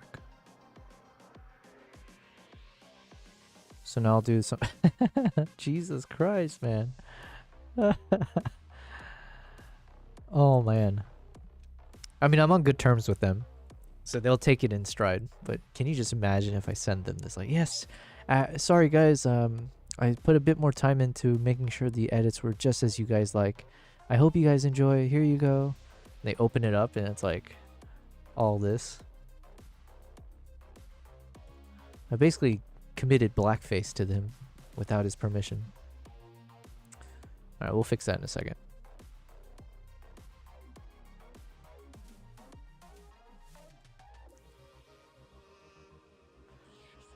Low base, I'm hopping around Twitch to different streams. To answer your question, exclamation mark TWCC settings is how you access your settings page. Ah, okay, okay.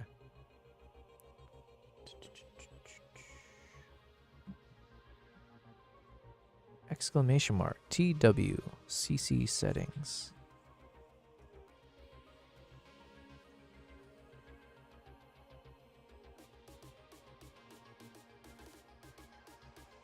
Okay, I'll have to do some custom commands later. Thank you very much, low base. Okay, so basically I just want to go through these and double check, because I think some of them, his complexion ends up being a bit like a few shades still too dark.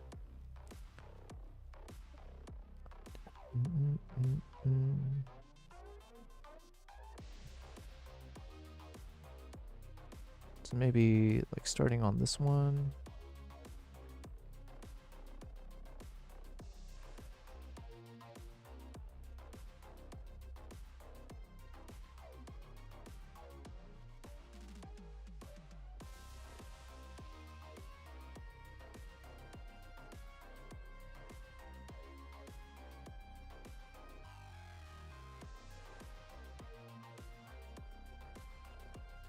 Okay, so let's copy.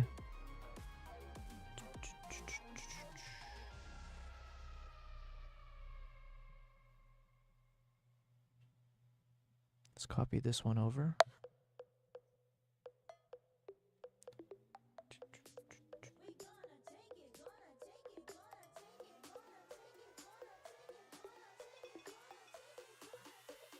No, I did not want that.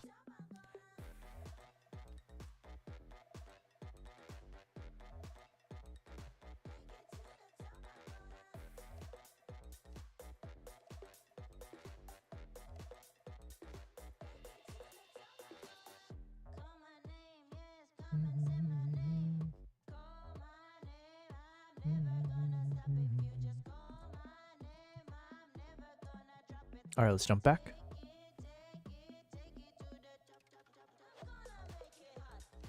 Okay, this one might be we might need to cut a bit from this one. Let's see. Because I shifted from one side to the next. So it could end up being way too crazy. Okay, so this is already stabilized. Let's check it out.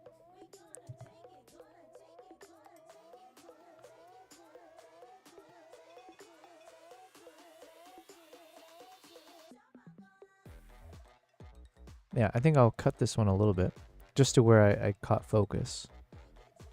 So maybe slightly before focus. Let's try stabilizing again.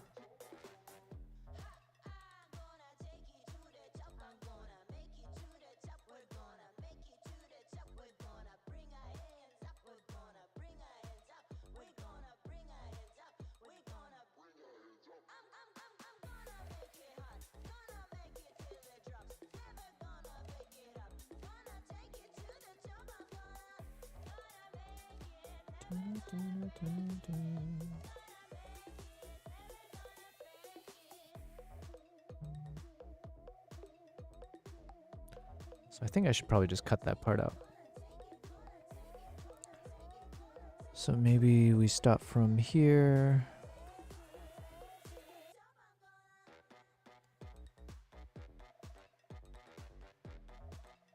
And then we'll keep, yeah, I kind of like it even though it's blurry. But we'll keep the shot where he's shaking his head and we'll see if it's usable from there. Let me restabilize this guy. Cool, and now we also have a lot more headspace, which is good. Let's stabilize this one.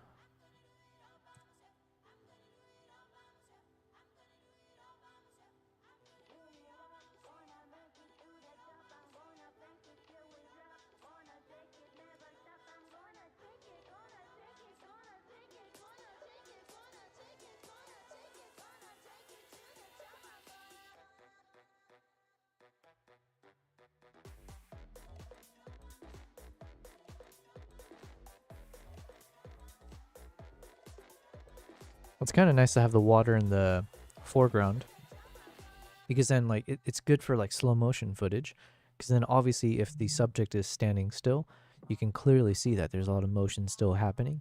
So then it helps convey the fact that this is all captured in slow-mo. So even if the subject does nothing, it's fine. You can get nice cinema. And then really it was up to me to try to be stable with the shot, which you can see here I was struggling a little bit. If I remember correctly, I think this is when I had the camera dangling outside the boat, and I was just kind of leaning out to get the shot.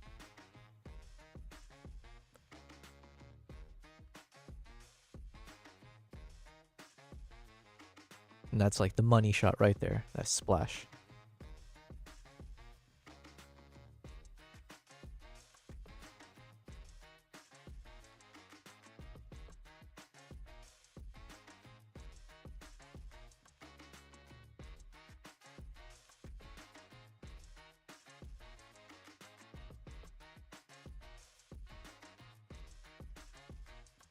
I'm pretty sure I was shooting with the 85 lens. But yeah, I barely could capture him in frame.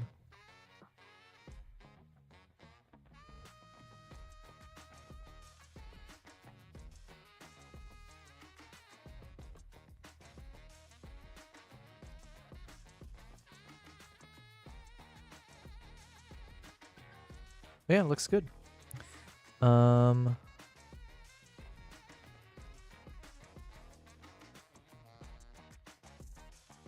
right, we keep it all. We keep it all. Dun, dun, dun.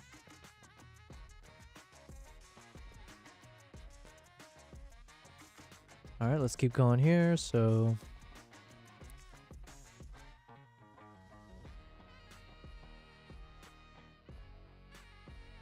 I think I'm gonna lift slightly more.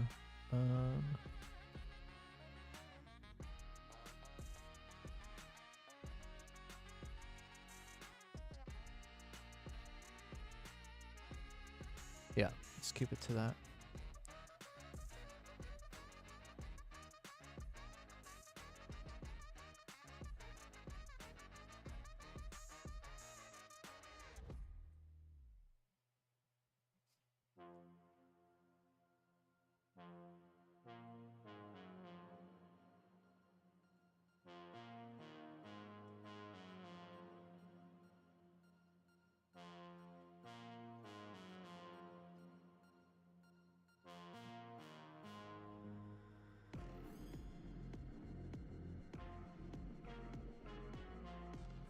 Alright, we're gonna see if we can multitask with both these screens here. And then this way I can kind of see when one task ends.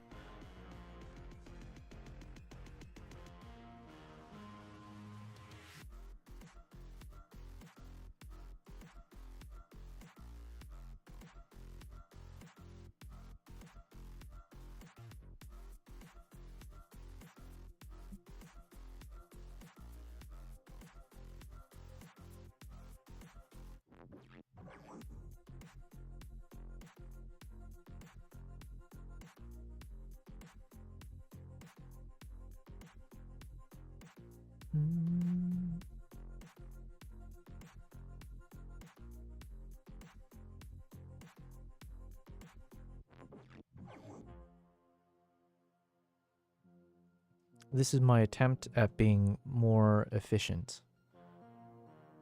So we're trying to do two tasks at once, and hopefully doing like the really monotonous automated stuff, the things that we want to be automated, but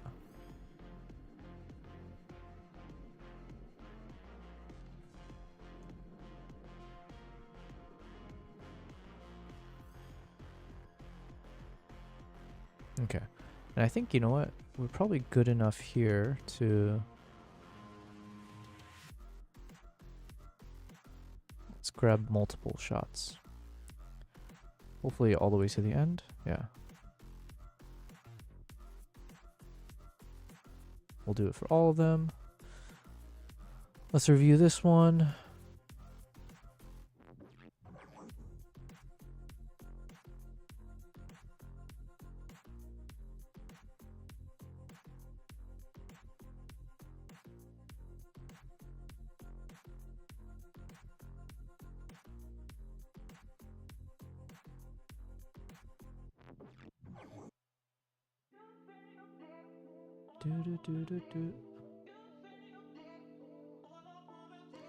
Man, I said this before, but yeah, you look at these chimps and they all look so distinct from each other. And I guess in that sense as well, they share a lot with humans, right? Like obviously we have our doppelgangers, but generally speaking, like every human looks so different. And I'm trying to think what other animals are like that. Because like you would imagine most animals are fairly uniform in their look. Like how many lions do you look at and you're like, yeah, there's like 50 I looked at 50 lions and they all look drastically different. Whereas you look at 50 chimps and there's like clearly different styles and classes and whatever. What other animals like this?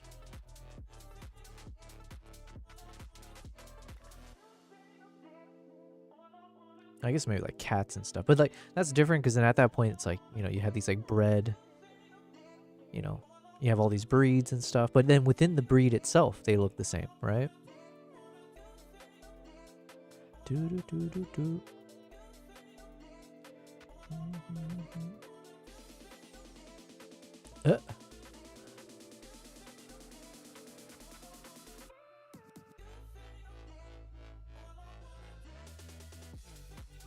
Okay, I'm thinking I'm gonna cut that section out, just because it might help with not cropping as much. Because when we do that little pan over, it might end up cropping a lot from our footage when we stabilize. So let's see if I cut this out. Let's go back to this shot. If we now restabilize, yeah, see, now we actually retain the full body almost, just barely. Same thing with this one. Okay. Now let's take a look at the photos.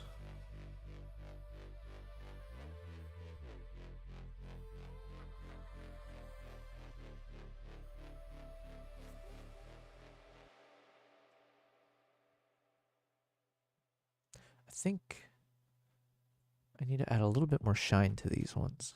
I say shine, but like I think I'll just, not to all of them, but I think starting from this one.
Okay, so I think we fixed all of this guy. I forget his god dang name. I think there's a Gabriel and a Eduardo, maybe? Edo. Okay, one of them was named Edo and the other was Gabriel, I think. And let's fix this. Let's fix him.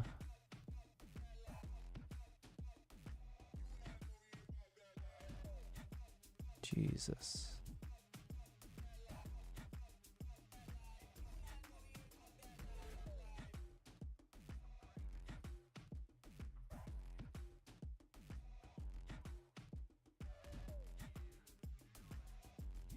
Okay, we're gonna have to start from scratch on him. Let's keep looking at this first.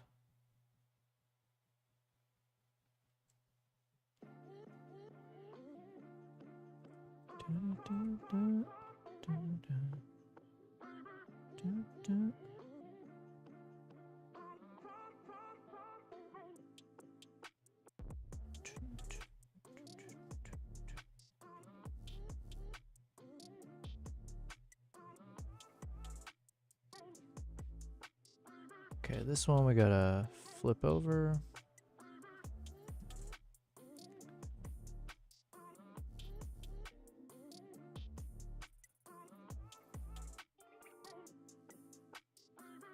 Let's lift it up.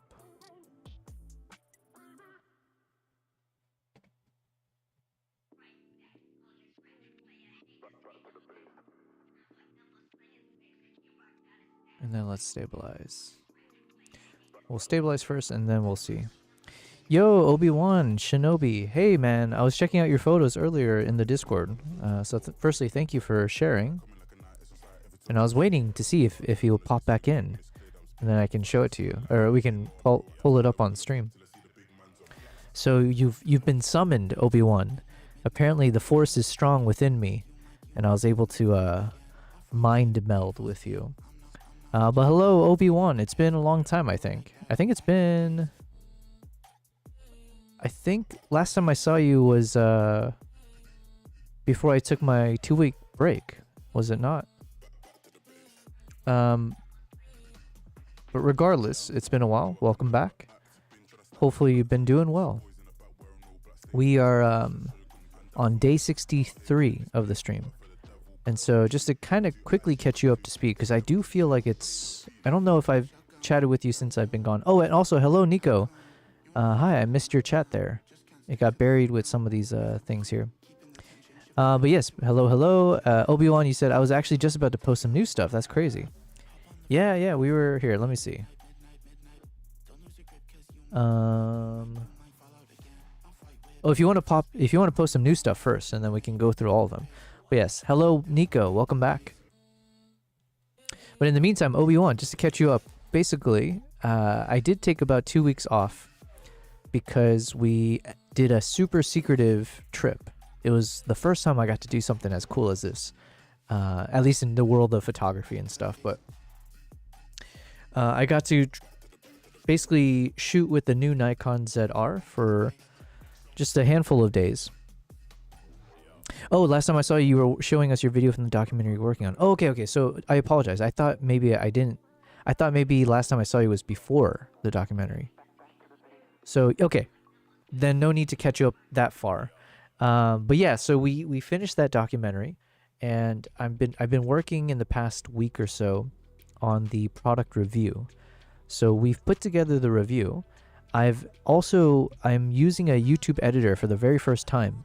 So I've given him the skeleton of the rest of my video, and I'm hoping we're going to see. So he's got the video now, and hopefully I'll get an update by tonight or tomorrow to see where we are. And depending on the quality of his work, depending on how much iterations are necessary, depending on the pricing as well, like the number of hours and stuff like that, I'll get a good sense of what does it cost to work with an editor long term. Whether it's with this person, and I do hope, I'm hopeful that the quality is going to be sharp. I've seen his portfolio before. It's excellent. And so it's really just a question of, working styles and stuff like that. For all I know, he might not want to work with me because I can be a bit much. So anyways, I've sent it to him. This is the first minute and 20 seconds that I focused on. So I put some thought into it, but here, let me play it for you. So we created a little mini trailer, if you will. I have to admit something. I'm not a pro cinematographer. I'm a wildlife and travel enthusiast who got into photography, started making short form video reels, moved into YouTube for vlogging, and now I'm fumbling my way towards understanding the world of cinematic storytelling. But I think that's exactly why Nikon invited me to test out their new Nikon ZR before launch, to see if a camera at this price point with pro cinema features can help a self-taught creator like myself create work that actually feels cinematic. So if you're like me, an aspiring filmmaker and solo run and gun traveler, the Nikon ZR and this review are for you.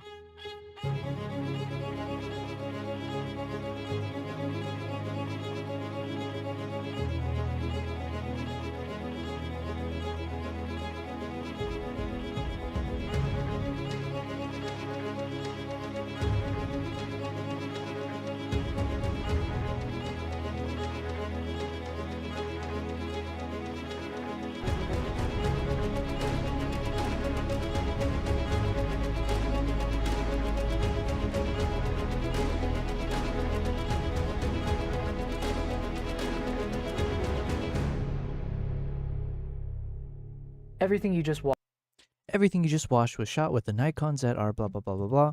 But yeah, and so it goes. But yeah, so that's like the first minute and 20 seconds or so. I've handed it off to the editor, so I don't know how he'll mix and match. Maybe he'll do stuff on top of it. I'm not sure. But Yeah. So we've got the skeleton. It's gonna be like I think 12 minutes long. I've sent it all off to the editor, so TBD. In the meantime, I'm working on.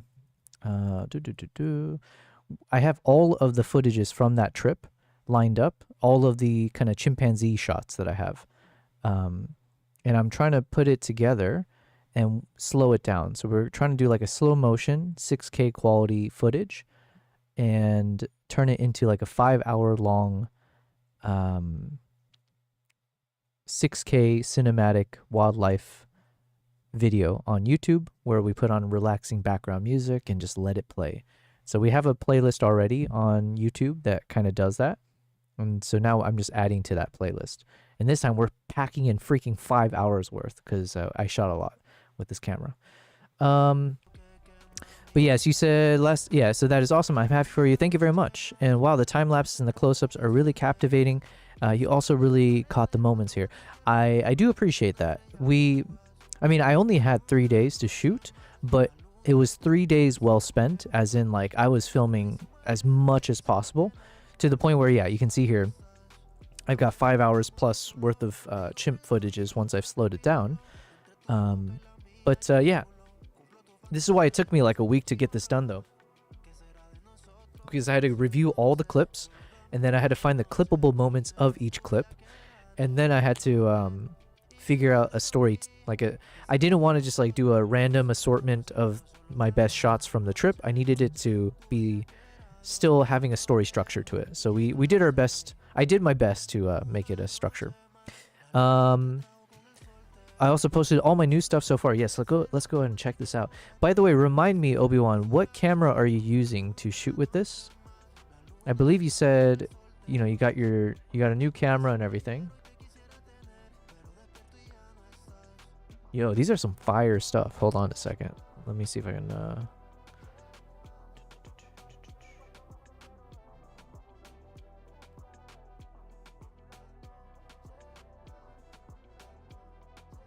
this up over here.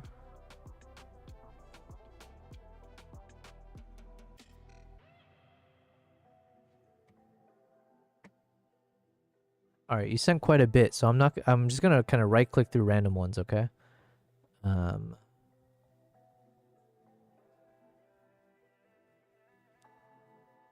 But yeah, even just from these like small thumbnails I can see, man, these are really epic. Oh, actually, I think you sent something a long time ago at this point. You weren't in the stream, but then I think I was asking a question of like, yo, how did you capture this? It was really crazy.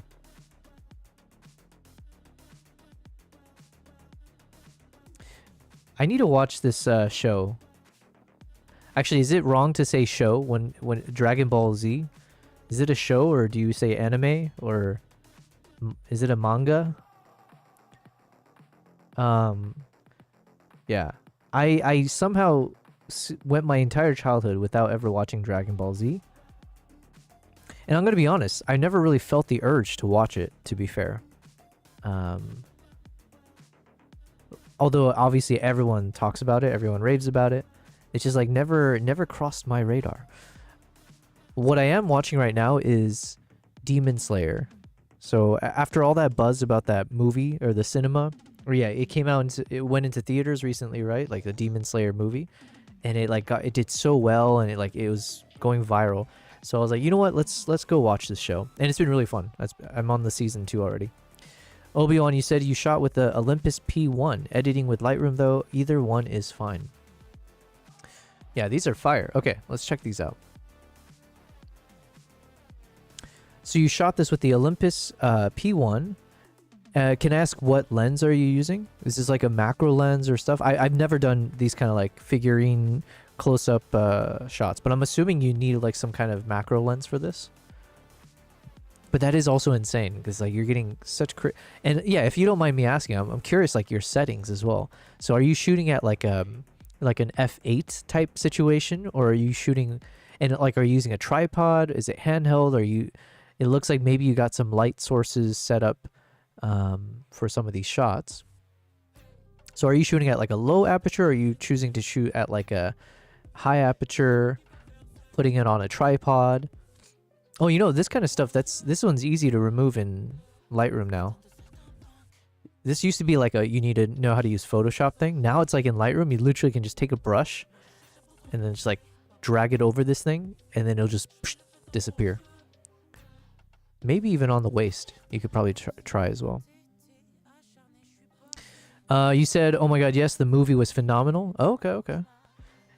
Yeah, listen, sometimes I feel like the hype is not real about a bunch of anime. It's maybe not just anime stuff, but for instance, when the hype is real, I'm very much a hype.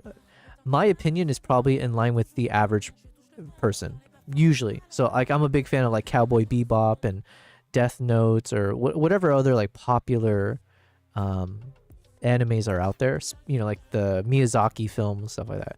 Arcane is amazing. However, I remember there's a bunch of people who convinced me to watch, what's it called? Hunter x Hunter, and I thought that was trash. Trash. Not that extreme, but I didn't like it. I thought it was like way overhyped, and it was too cheesy for me. Like that main character, Gon, he was way too like bubbly and positive, and then like I just didn't find their power-ups every time they struggle to be that impressive, and it was just like, and it was so random. Like one of the seasons there's like bugs out of nowhere. It's like I couldn't make sense out of it. But all of a sudden we entered into an arc where they're fighting some super powered bugs, and none of it made sense to me. I just wasn't feeling connected to any of those characters, and I think it was mainly just because these were like children, and these children were like super, you know, one of them is like a world-class assassin and stuff like that. It's like, yo, these are like 8-year-olds, and you're trying to convince me that these are like some, I don't know. I just couldn't connect in the real way. But Demon Slayer, so far I've been enjoying it. I've been enjoying the cinematic style as well. So in the first season, I couldn't pinpoint what they were doing, but it felt like at times they kind of 3D-ified, if that is that a word. Some of the action shots, or just some of the shots in general, it felt like they turned it into 3D animation. So it didn't always feel like that very flat, boring, cheap style of animation, but like it actually felt like someone put in the time to like make this feel cinematic. As I started season 2, I really could like pinpoint, even in the first episode, that they were like, there's a whole scene where they show a chef or like some ramen shop owner making a bowl of ramen or whatever, with noodles in a bowl. And they like, you know, they dedicated frames of just showing the process of making the bowl of ramen, and they did it in a very cinematic way. They did a lot of like nice lighting effects, so there's almost like a glow to wherever the lamps were or where the light source is. It was like glowing through. So I don't know, there's like clearly things they were doing that just made it feel very cinematic. And the story wise, I think is pretty interesting. Slightly cheesy at times, but yeah, but like also a bit more humorous. So I kind of like the humor a bit more in this show, with that one dude that wears like a boar's head. So yeah, I think it's not like my favorite or anything like that, but it's been enjoyable to watch. Okay, you said honestly, and I recommend this to everyone who doesn't watch much anime, Vinland Saga. I did watch that. Yeah, that was actually really good. Because what is that, like based in, is that like some kind of Nordic thing or Vikings related kind of era? And it did throw a loop, you know, it was like a curveball at me when whichever season, when it like changes, right? You think it's going to be all about fighting and stuff. So I did kind of like it was really bold, very risky of the show or the anime. I don't know if it was a manga or whatever, but very risky of them to kind of change gears like that. And I thought it was good. All these photos are amazing. Like I'm just so impressed. Oh wait, did you say, I think you said earlier, I'm using a 35 to 50 millimeter on a tripod using a low aperture. I use when you say low aperture, as in like an f 2.8, like a low number, I'm assuming. It's always confusing when you use number or like describing aperture, because it's always like the opposite of what you think it means. You use LED panels to play with the lights. Yo, you know what you should get, Obi-Wan, is the thing that I got, which I still haven't used. It's the Smoke Ninja, the PMI Smoke Ninja Pro, and it's like a smoke machine, right? If you have a smoke machine or a haze effect, yo, it would. I feel like this is the perfect environment. Like what you're doing is what that is designed for. Because then you just need a little bit. You'll be in a closed environment, obviously, so it's a controlled environment. And then if you pop in that smoke machine, and then it'll create some cool effects with any light sources, and it'll be magnified because obviously you're dealing with figurines. You should absolutely look at getting one of those. Yes, they do mix in some 3D animation. They do it extremely well, and it is beautiful. Yes. Yes, Viking era season 2 was so good. The story was just amazing. Like a 3, I believe. Oh, I see. Aperture 3. Nico, you said I liked Tokyo Revengers and One Punch Man. I've never heard of Tokyo Revengers, but yes, I'm a big fan of One Punch Man and Chainsaw. Is it called Chainsaw Man? I was second guessing myself because One Punch Man, Chainsaw Man. Yeah, I like usually all the things that the average, the plebs, the layman, whatever, like what everyone else probably enjoys, I probably enjoy. But yeah.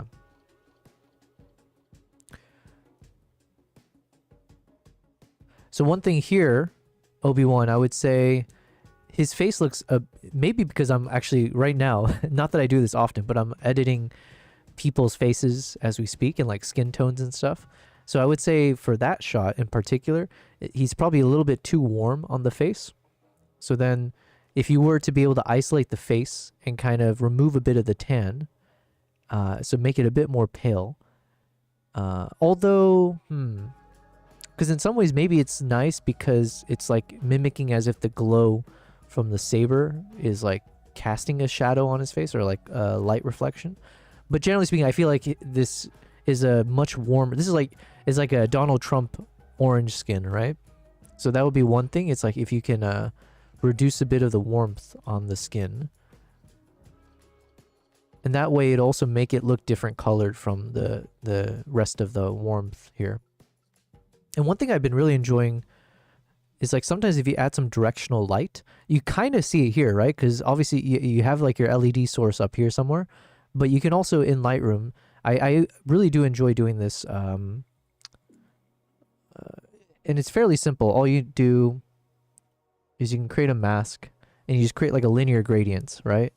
And then within that gradient, you can like, you know, increase the brightness or like drop the contrast to mimic a bit of light coming through. But I do like doing that because it just adds a little bit of direction to the shot as well. So it helps like the viewer's eyes kind of get drawn towards somewhere. So instead of like only like seeing the subject, yes, and you have like darkness everywhere, but if you have like this nice faded light source coming in from one of the corners, one, it makes it feel like yeah, it's like mimicking a bit of natural sunlight type feel, but then it also feels like the light is basically directing your eyes towards the angle that it's pointing at. So obviously right to the center here, or it could be wherever your subject is really.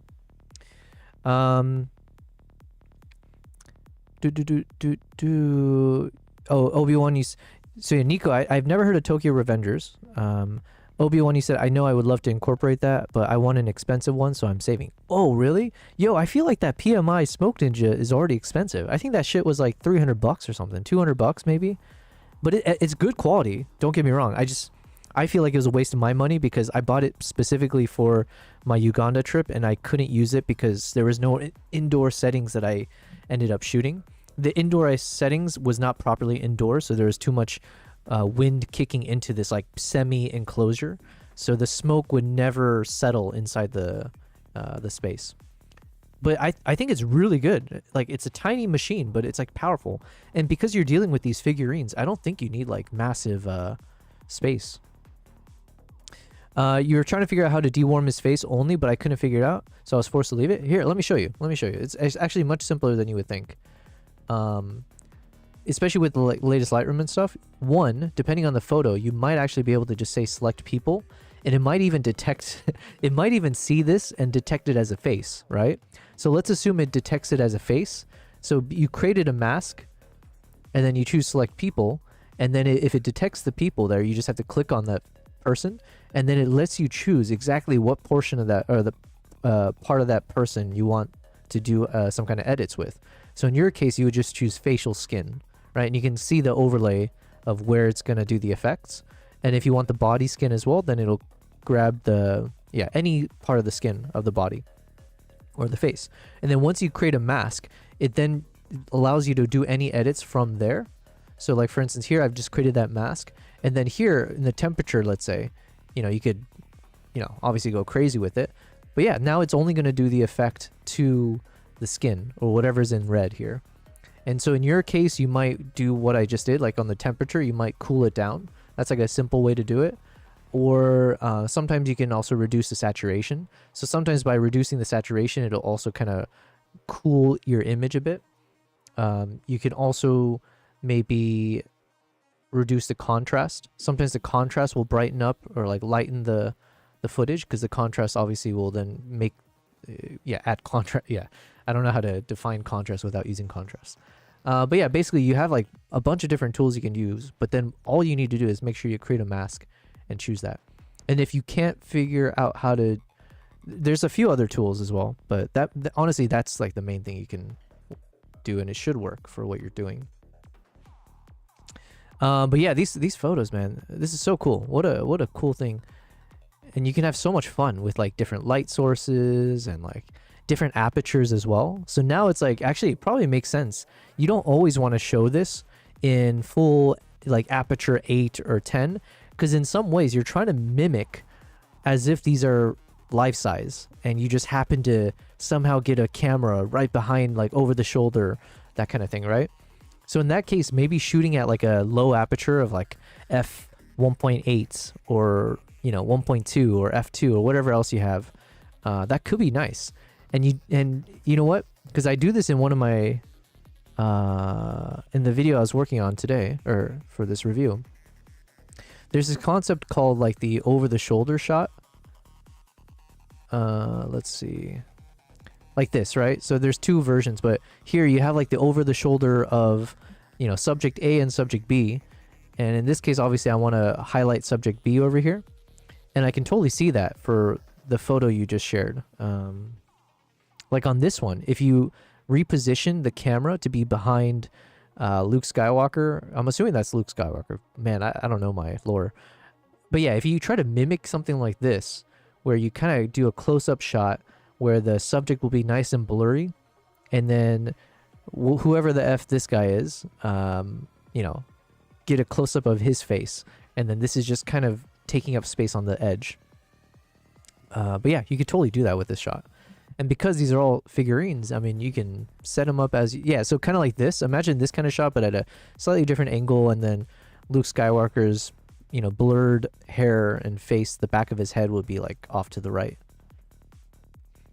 I was going nuts just clicking stuff last night. Yeah, it's all good, man. I've been there. Yeah, so this is cool, right? Because yeah, this is what I was talking about. Like you're just reflecting the light from the saber. So that kind of works.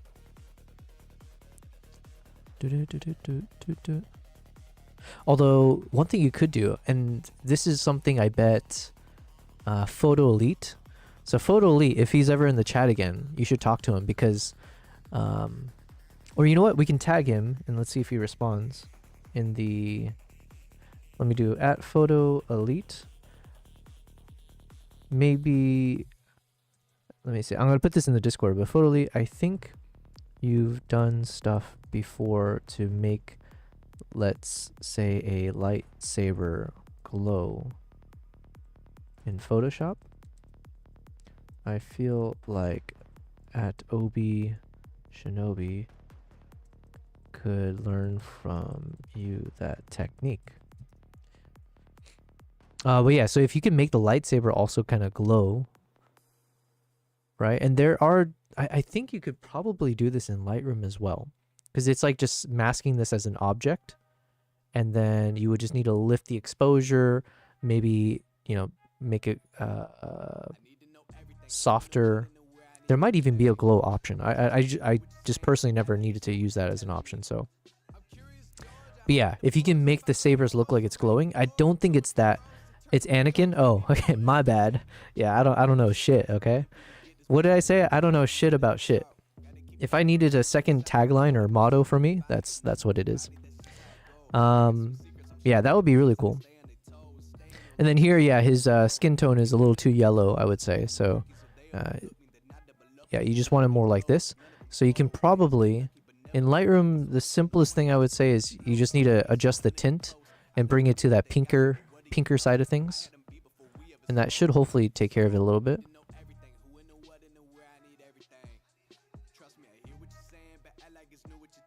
Yeah, these are fire. Oh, you know what you should do? Yeah, I think with the smoke machine, for sure you should do this. Yeah, you should put the light source, kind of like, no, let's see. You should do a shot where you have the light source directly behind the subject and do a nice silhouette. So it's like almost like it's pitch black, right? So the, who's this guy? Oh, wait, don't tell me. This guy is, Goku. So let's say you see Goku here, and you put the light source directly behind him, and all of him would just be a silhouette and almost like pure black, right? And then you put him in like some crazy pose, but then the light source behind him will just create a nice glow around him, like a halo effect. But yeah. Anyways, these are some cool shots, man. Thank you for sharing. Super, super dope. It's Anakin. That's who I meant. What did I say? Luke Skywalker? Okay, Anakin's the one that goes bad, right? He's the Darth Vader one.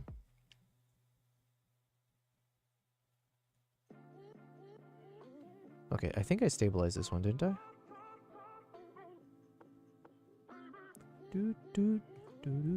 Okay, let's play this while I'm editing these shots.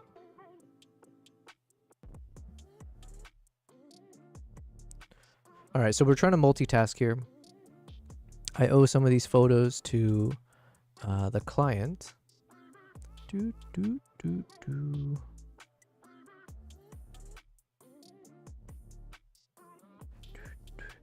Alright, I think I want to add a little bit more texture to his face. Or not texture, let's a bit more shape to his face maybe.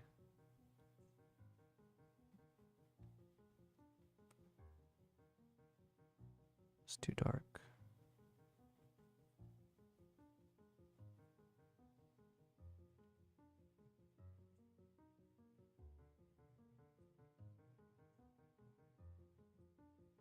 Nice.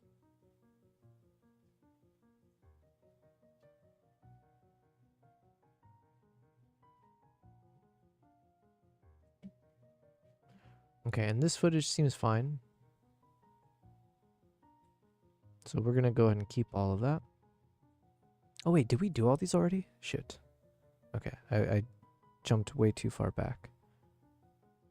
We were on... I think we did all this.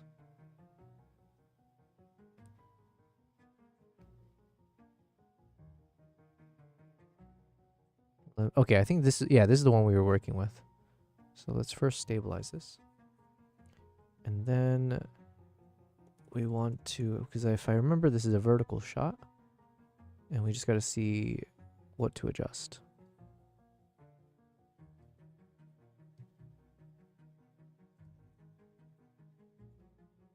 Let's crop it from here.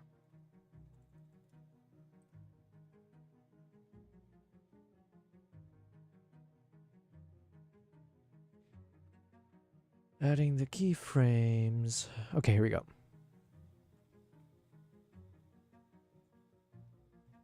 Looks good so far. So here, let's drop it. Do do do do do do do do do do.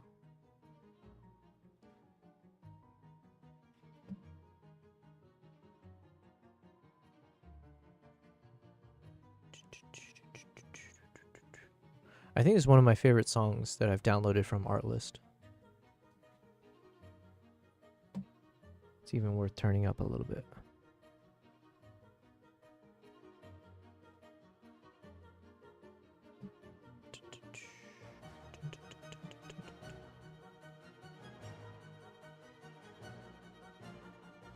Well, actually, you know what? I think I like it dropping down because we're following his eyes here, so he looks down.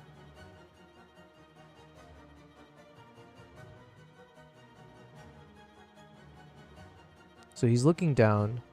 So now we're like pointing towards the water a bit more. So while his face isn't focused or in frame, maybe we should try to mimic what he's trying to reach here.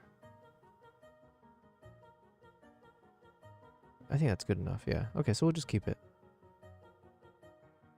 Because the more keyframes I add, the more chances things get a little bit wonky. Like, kind of jittery as it jumps back and forth, so...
Okay, that's good.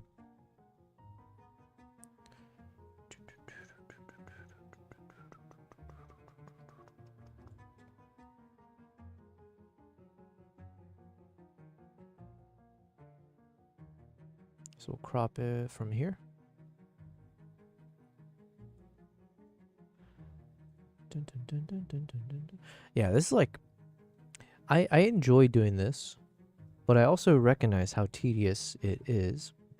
And I don't really know if there's a shortcut to this. Like, I feel like, at least for the content that I'm trying to create, I don't know to what extent I'm able to automate this or speed up the process. Because I think I'm doing all the key steps I need to do. I just don't think there is a shortcut. Like, here I'm stabilizing the footages. I'm cutting out the... I'm basically trimming the fat, right? And then I'll have to color grade them. So just like make it look cleaner than it is now. So how does one exactly speed that up? I have no idea.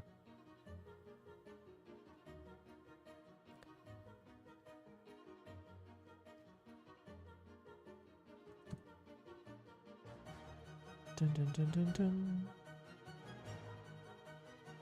Hey Nala, you want to come up? Good girl.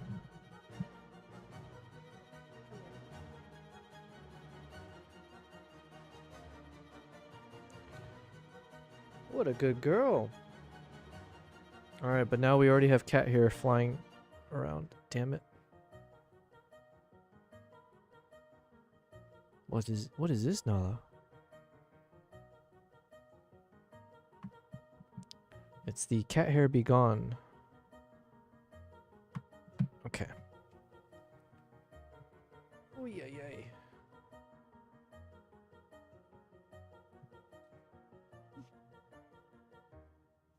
All right, if you're gonna chill here, you gotta chill to the side. Where do you want to go? You want to stay here?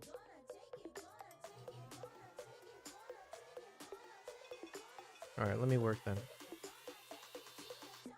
Good girl. Dun, dun, dun, dun.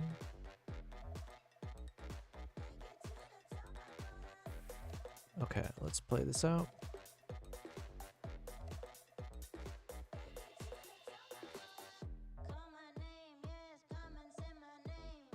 Oh yeah, this is Sunday. So this is that freakishly tall chimp.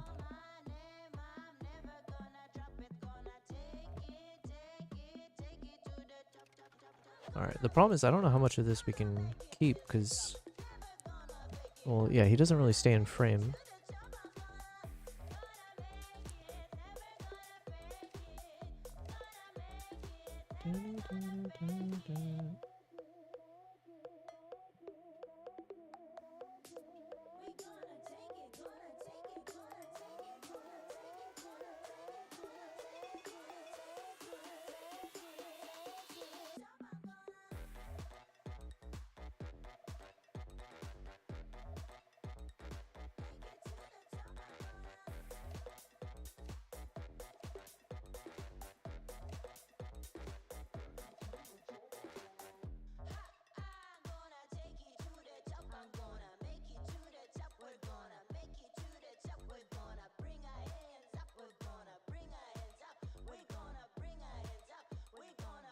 You know what? I think I'm going to start the shot. Let's start it from the water level. Because I want to show... Ideally, I can convey the key feature of this chimp, which is the fact that he's super tall. So then by some point here, maybe, let's just bring it up.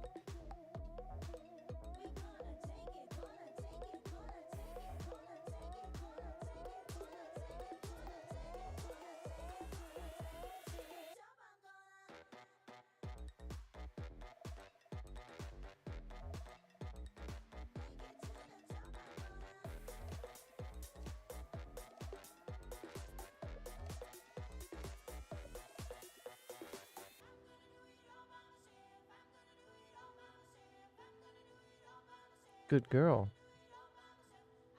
Nala, good girl.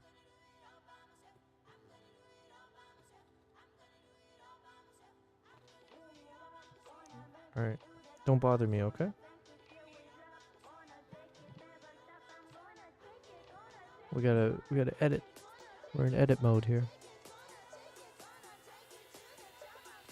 Dun dun dun dun. Dun dun dun dun.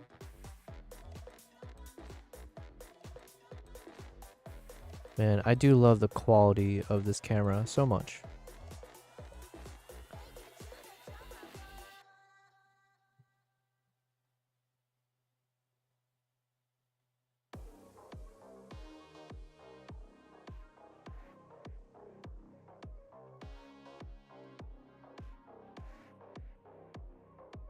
Dun, dun, dun.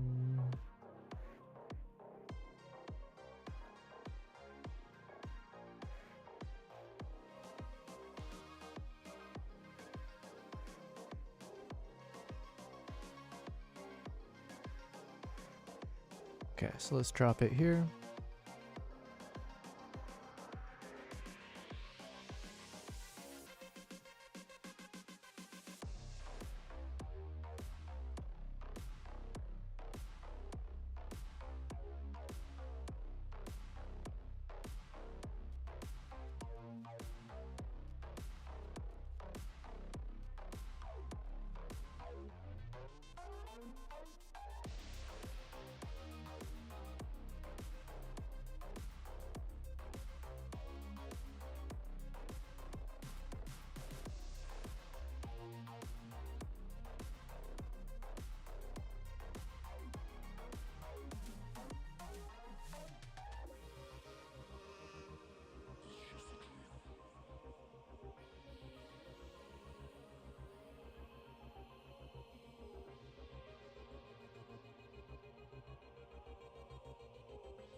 Hello, hello, Troy. Mr. Tap.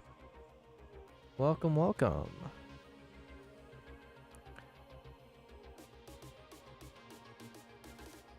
How do I pause this? Oh, I'm pausing the wrong thing.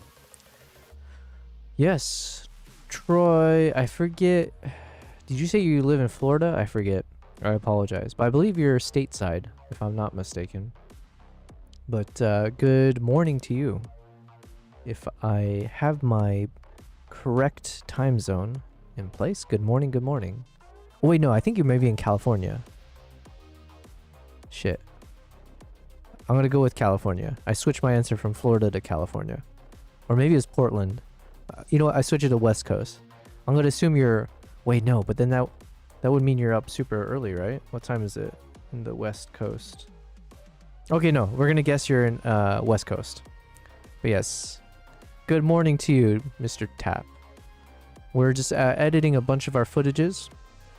I'm putting together like a 5-hour long 6K wildlife footage shot with the Nikon ZR, kind of a YouTube video. The rest of our video I've sent off to the editor, so I'm having my fingers crossed, hoping that he's going to do a good job. San Diego, yo, the little, what do you call it, like when you got a little itch or that thing? Anyways, my inner self was correct. I initially guessed Florida, but we got it. Although I did swing around and say like California, then Portland, but my assumption was California. Obi-Wan says, sorry I'm at work, but I heard what you had to say and I totally agree with the over-the-shoulder shot. I was going for that look. The smoke machine I think will add depth to the characters I have that have swords and big weapons, because while they are swinging, the smoke effect would be really cool. Oh wait, that's a really good idea. I didn't even think about that. I see. So basically what you would do, tell me, Obi-Wan, if this is what you're thinking. You would basically get the shot of any of them with like the weapon, make it look like they're in mid-swing, and then you would use the smoke where you would put your camera on a tripod and do like a super long exposure. Not a super long, like maybe like a 2-second exposure, 3-second exposure. So then once you hit the camera shutter, then you would like use your hand or something and like do a twirling motion to get the smoke to kind of twist around in the air. So then it would, when you capture the shot, it would make the smoke look like it's swirling, as if the sword or the weapon or the arm swinging is what caused the swirl. So yeah, I think I'm on the same page. Right? I see that as an option with the smoke machine. So it will mimic motion. Troy, you said still morning. I do like that shot of him eating. Nice you got that, editor. Hope that works out well. I hope so too. Like I have no question that the editor is qualified. Like he's very, very talented from his portfolio. It's more just a matter of like, what's our workflow? You know, if I send a bunch of 6K quality files, is he able to access them? Is there any issues technically?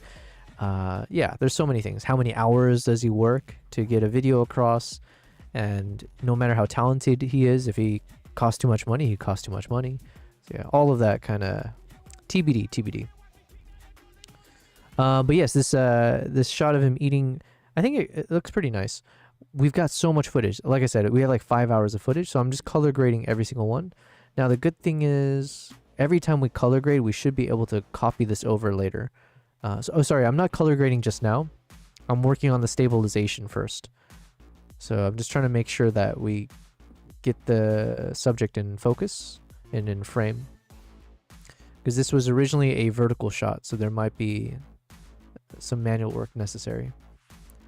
So here I'm dropping down quite a bit, so let's assume, let's lift it back up. Obi-Wan, you said that's the idea. Even the characters I have that are martial artists, the force of them doing a spin kick, or I can captivate the force of them like stomping the ground to get into a stance. Yeah. Also, like I imagine if you hide a light source inside of the fog, like a mini little LED, even this, like I've got this little what do you call this? A little book. It's like a LED light for books, right? So you have a little clamp. So you know, whatever book you're reading, you just put the light over it. But even small lights like this, like, because it is really technically just this tiny little thing. But if you can get like a small light source and hide it in the smoke, and if you can get like a RGB light, right? And then it can look like, yeah, I don't know. But point is, how cool. I think what you're doing is very, very cool stuff, man. Now you got to learn how to get paid for that, right? That's the big one. Oh, you can do like product reviews, or you can take product shots of like, yeah, what if you make a brand of yourself, Obi-Wan, where you do like product shots and you get sponsored, right? Or like people sponsor you to promote their product, and you like do these kind of cool product shots using your figurines as part of it. I don't know. There could be something there. Troy said, nice work on the West Coast guest. Yeah. My stream is crazy delayed, or maybe it's Streamlabs. Oh, no. Troy, it could be something I did today, although I was hoping it would be fixed by now. I started today's stream by adding like 30 seconds of stream delay. And then I changed Twitch's latency from low to normal. Basically, I overshot it. I thought that that was going to solve the issue I've had in the past, where when the moment my network connection gets spotty or my OBS streaming gets spotty, it will disconnect on Twitch first, and then it'll basically cut the stream and then start a new stream, right? Which is super annoying for me, because then you could end up with like 10 streams from the same day. So I added these stream delay things thinking it would solve it, and then it turns out it wasn't really the thing that solves my issue. So shout out to Low Bass Guy, he gave me the right fixes. So I removed all the stream delay. So if you're still seeing it, that's a little bit unfortunate. Let's see. I'm going to send a message. I'm going to send a message at 7:55 my time.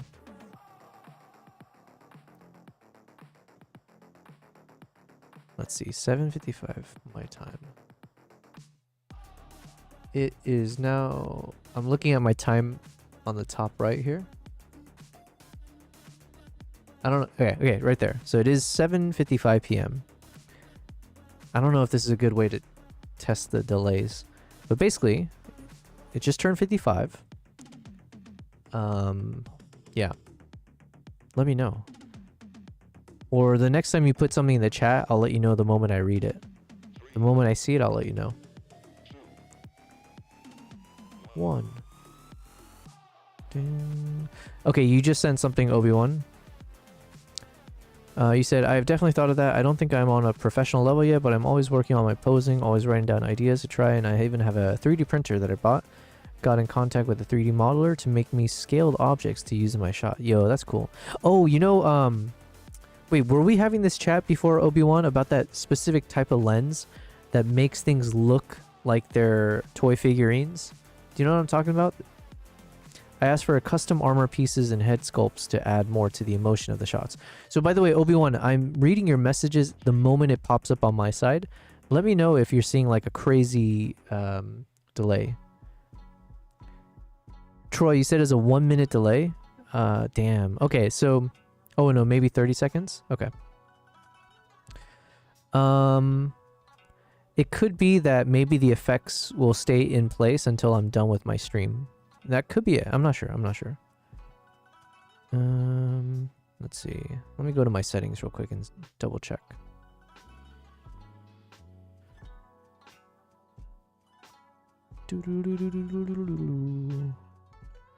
A tilt shift? Yes, Ivy. Thank you very much. And Ivy, I just read your message now, so let me know if you're seeing a super long delay.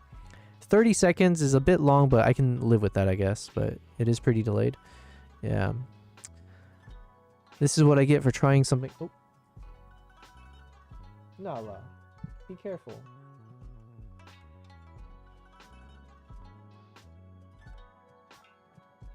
Alright, Nala's just causing problems. But yes, the tilt shift lens. Thank you, Ivy and Troy. Yeah, I recently discovered that. And I was like, yo, that thing is so cool. But my understanding is it's supposed to make like real life shots look like it's a toy set or like a whatever. So then if you're using a figurine set and then use a tilt shift, would it then amplify the micro sense of it all? Or would it... Yeah, I don't know. You're looking up what a tilt shift is. It's super cool. Maybe about 10 to 20-ish seconds. Okay. Listen, we can survive. But let me just make sure, did I change everything on my side? Yeah, so I disabled the stream delay. Retry delay. Yeah, I think I did everything. All right, well, we'll see. They are really fun to use, and Obi-Wan, you said this is interesting. Yeah, because there's some, I'm sure there's many of them, but there are people who make like viral content where they travel and they'll capture these really cool shots with the tilt shift camera, not just for photo. I think you can do it for video as well, and then it just makes it look like you're on a set of a I don't know who does this. Like you're in what is the kind of thing when you stop, like a stop motion kind of a feature. And then actually there was a new episode in Black Mirror. No, not Black Mirror. Love, Death, and Robot, where the whole episode was shot as if I'm pretty sure they must have used the tilt shift lens. Actually, let's look at this up.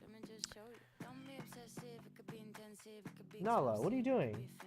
No. Love, Death, and Robots tilt shift lens. Yeah, this one right here.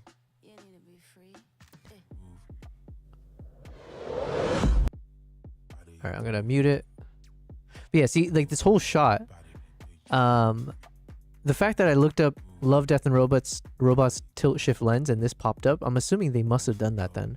So then, yeah, you can imagine here they use like these figurines.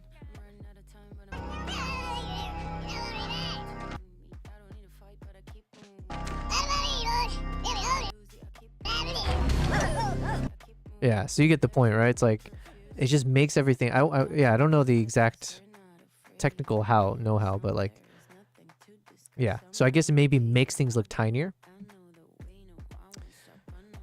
You can get the same effect by blurring top and bottom of photo. Oh yeah, I did read something about that. It's more just like somehow it focuses your attention on a particular location. It's how it does the bokeh, I think. Gotcha. Stop motion is something I'm trying to get into. I'm just saving up for the professional arms they use so I can have the best tools for the job. Nice.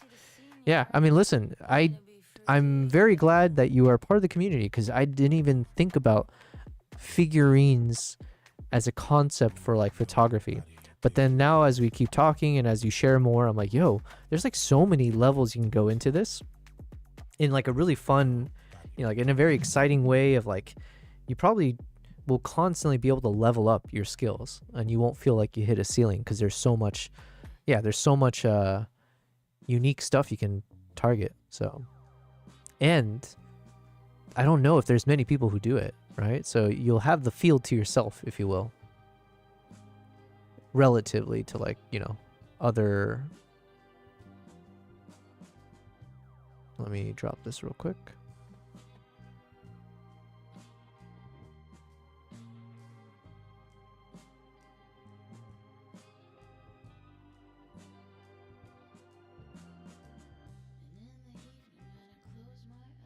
Okay, I'm okay with it pointing down because obviously there's some interaction with the water.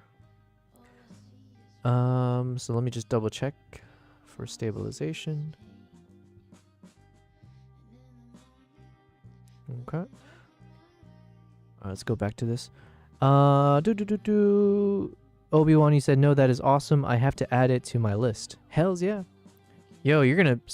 Listen, just remember, you're about to spend a lot of money on a bunch of cool gadgets. Think of me and my stream as a gadget, a very cool gadget as well, you know? Something you gotta put some money into, and it pump out really cool content for you, you know? Give you new ideas as well.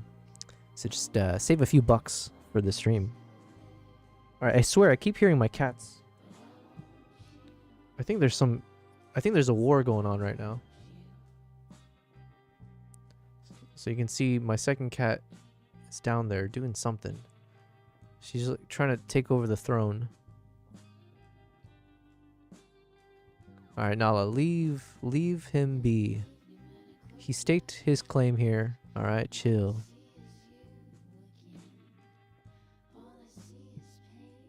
Hello, BC. Wonderful people, yes. BC, just as a quick FYI, I believe there might be about a 30-second delay to the stream. I fiddle with a bunch of settings, and then I try to unfiddle them, and it just fiddled some more. But yeah, I believe there's still kind of like a bit of a lag to the stream. So as slow as I am in terms of reading chat, it's about to get worse. But actually, if anything, it's forcing me to be like more attentive to like, okay, let's read the chat as soon as possible. Obi-Wan, he said, yeah, I recently bought a very expensive Logan figure, my first realistic looking figures, and I'm so excited to shoot it. The figure is just amazing. Oh, I see. So it's like an actual like hyper realistic kind of style. That's crazy. Ivy said they're fighting for the spot. Yeah, I know. But you know what? For all the gripes I have about Kimbap over here being kind of like... Hold on. There's still more going on here. We all see what you're doing there, Nala. Nala? Nala! Nala! Hey. Nala? We all saw it. It's on 4K quality here. Actually, I think it's downscaled to 1080. But 1080 HD quality, Nala. You need to get off the bed. You're the one... Hold on. Nala?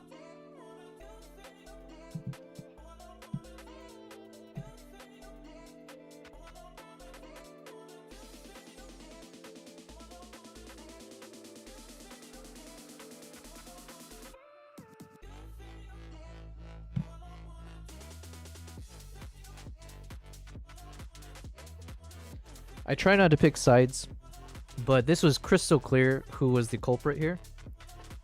Kimbap was already there, Nala.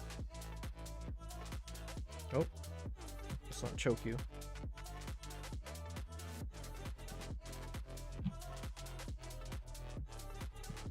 Where's my microphone?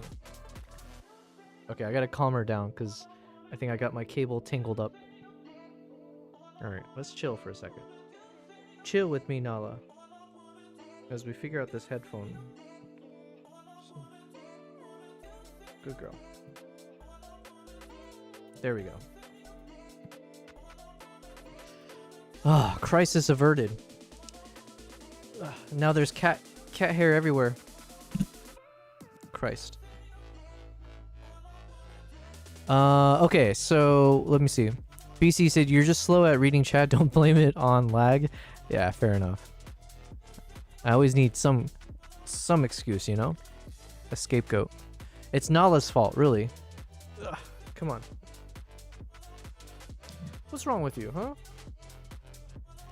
Why are you trying to pick fights?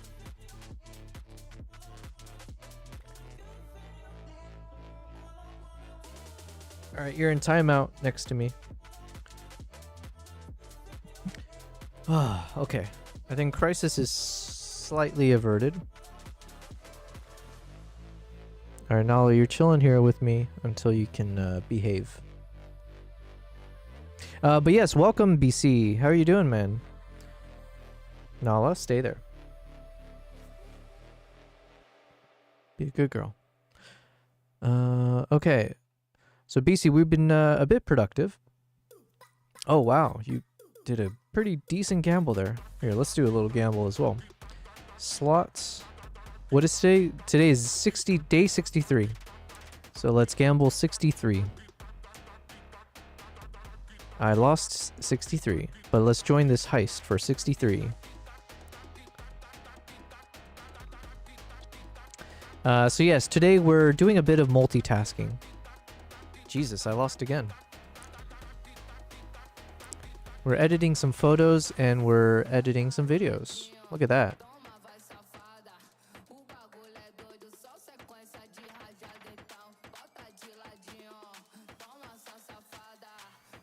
See, now if I can find a proper YouTube editor, which fingers crossed we shall have, I'd be able to send all these. Obviously, I would do all the color correction, color grading, and stuff. But if I could send all of these files so that he could access it, and then he'd just be able to pump out a bunch of YouTube shorts and stuff from this, or Instagram Reels. It's been a while. But we're making our. Basically, we're going to make like a 6K, 5-hour long YouTube video with a bunch of relaxing music tied to it. Using all of the shots of the chimps that we have that look cinematic.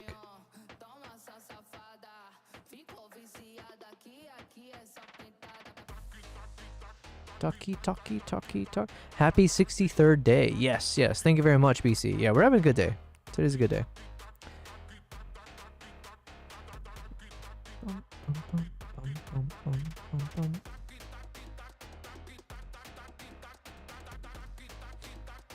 And good morning. Or is it good afternoon in Florida? Florida.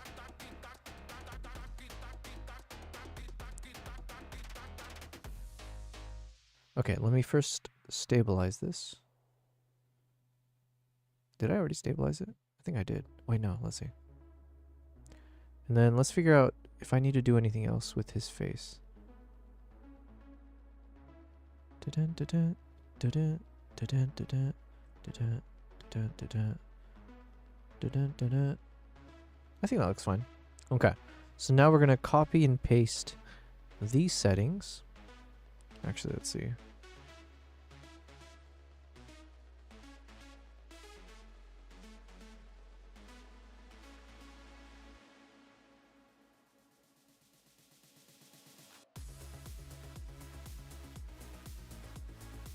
All right, let's copy and paste this. Da, da, da, da, da. Let's fix. Oh, it's only these guys. Oh. Da, da, da.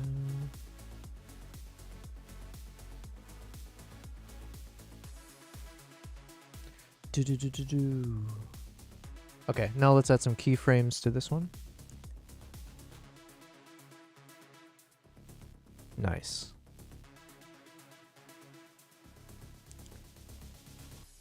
So there's a little bit of wobbliness. But let's first just do the let's get this one fixed with the keyframes.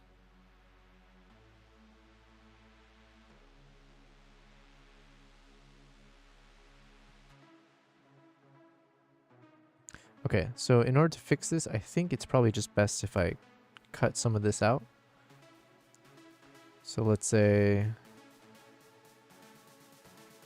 so yeah, we'll cut it before that swing motion.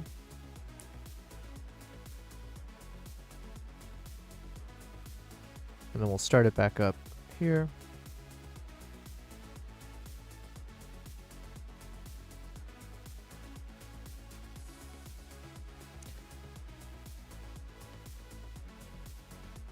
I'll see if I can keep that. I like the panning motion because then it just makes it feel more like you're there. But problem is sometimes it adds a little bit of shake, so then it doesn't help with the stabilization.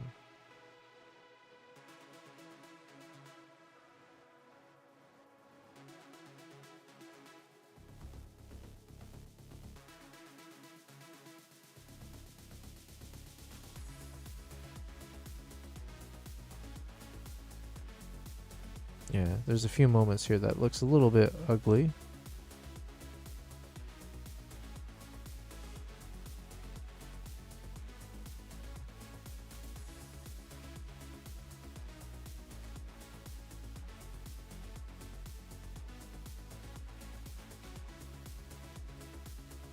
Alright, so let me reset.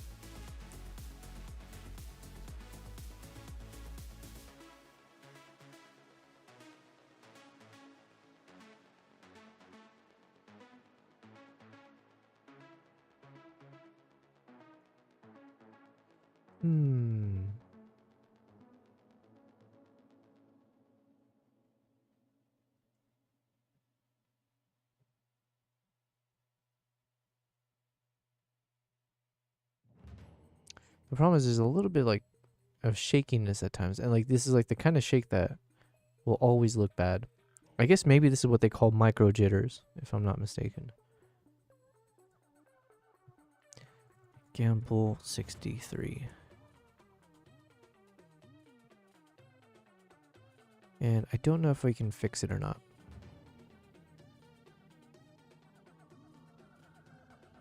And that looks even worse.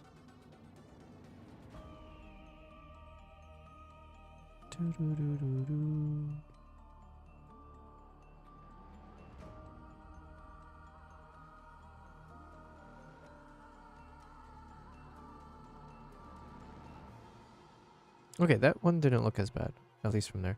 Okay, so we'll keep that. Let's work on this one.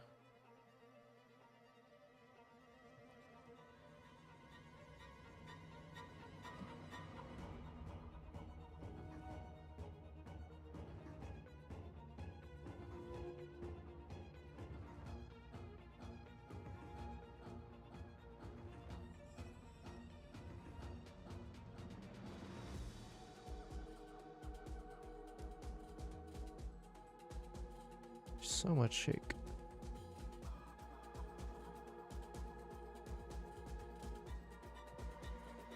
Dun, dun, dun, dun, dun. Okay, that actually looks nice there. So this whole shot here turned out nice.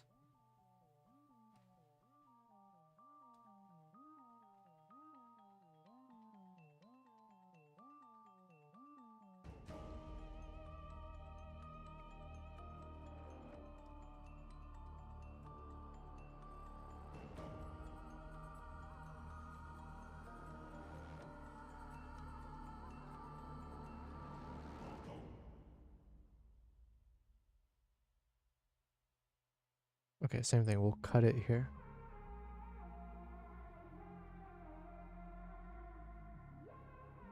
So roughly here, we'll cut, skip the pan, and just jump to when he's in focus. And hopefully that will help with the stabilization as well.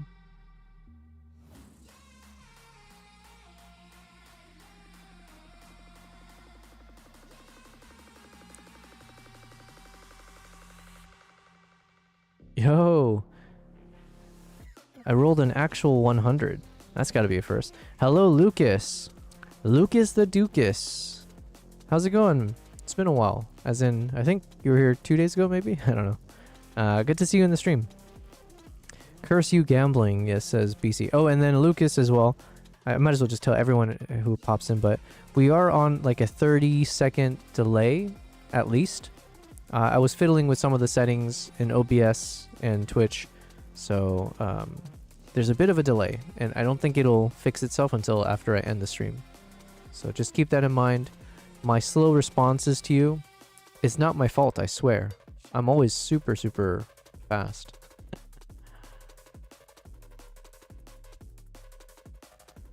Nice. Okay, this looks good. Except for the end. So we're just working through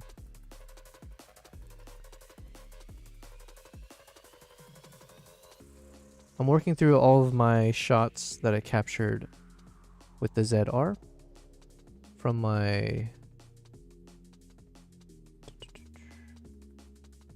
recent trip, and we have about 5 hours worth of this footage. So it's all slow motion shots. Mostly I shot at 6K, 60 frames, and some of them were at 4K 4K 120 frames. And so the 4K footages I'm going to upscale to 6K, and then the 6K we're going to keep it there obviously.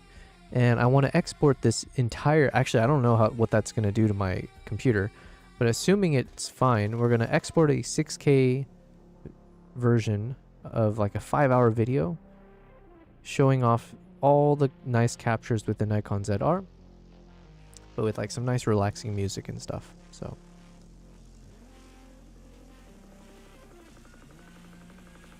right now I'm not focusing too much on the color grading. I'm just working on stabilizing all the footages and seeing what are the usable parts, what are things we need to trim out.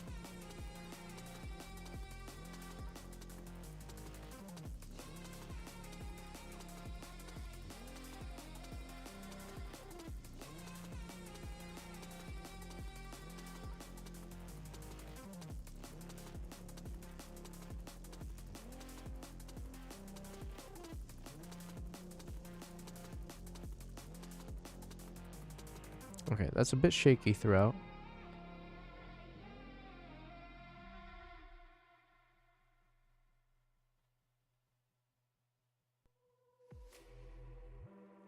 It's like kind of usable. Not the best.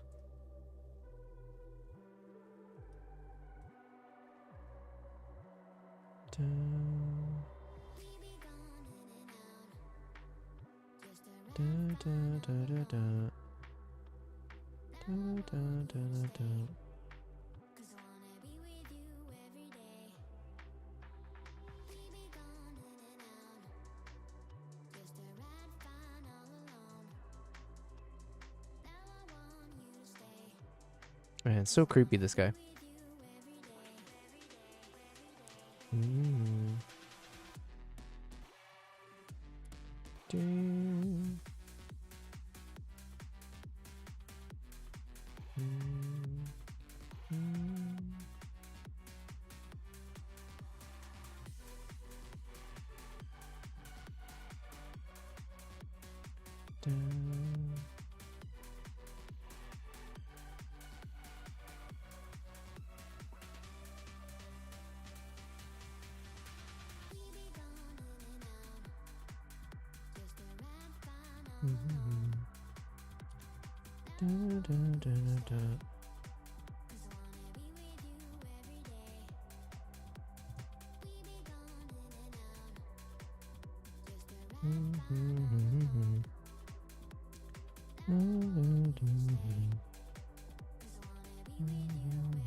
Okay, in the meantime, as we try to multitask, let's keep editing some photos from the photo shoot that we did.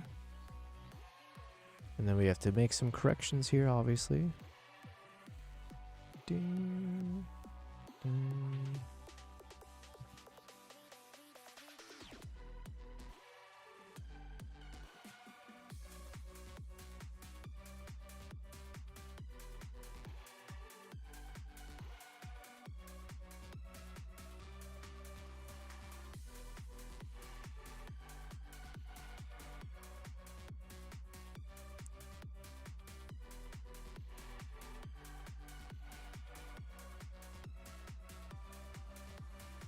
Alright, I'm going to cut these up. So we're going to remove a bit of that panning in between.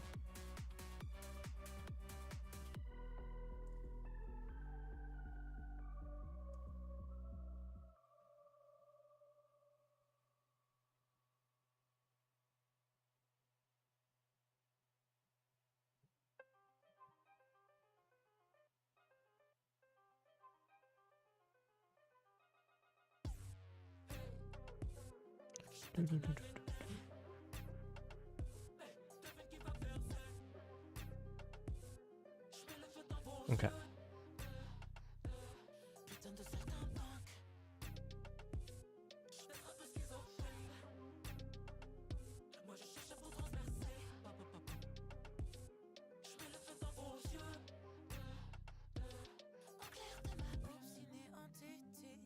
I think most of this is unusable though. There's a bit of like that shakiness. Keep in mind, I was on a shaky boat in my defense, hanging off the side. But I think this part's okay. Let's restabilize.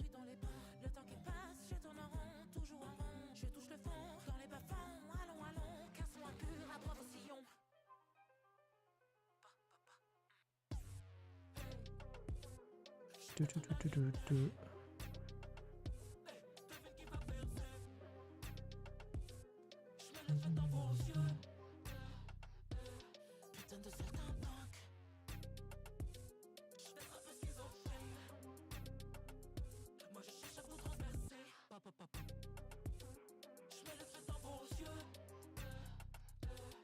Alright, let's write down his settings as well. So for him, it's highlights is 7, shadows -8, white 7. So 787, clarity 27, dehaze 5. Okay, let's hope that the same settings will apply. 27, 5.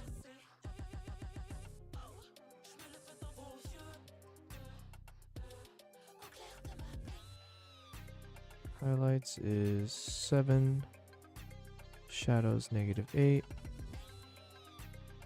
white is 7. Hey, Nala, no. You're in timeout still. You're in timeout, Nala.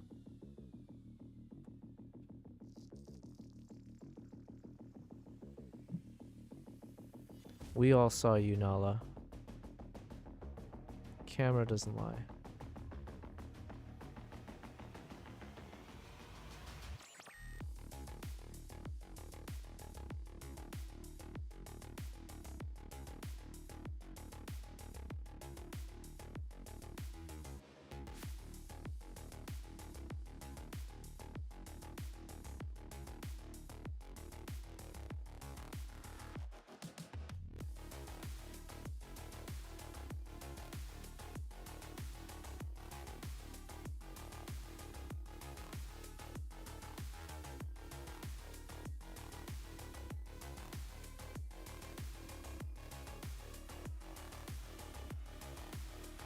looks okay.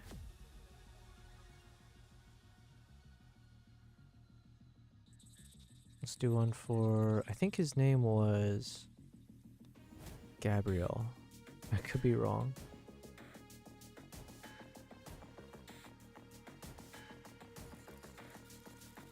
Okay, so his settings were contrast 16, highlights -6, temperature -2,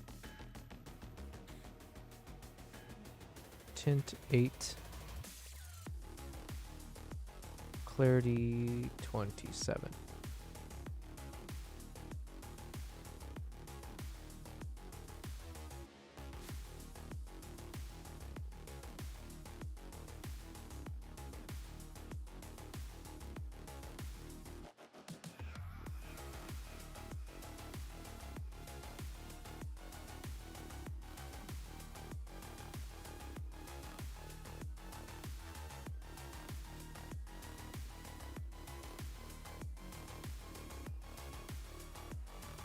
Okay, I think that's pretty good.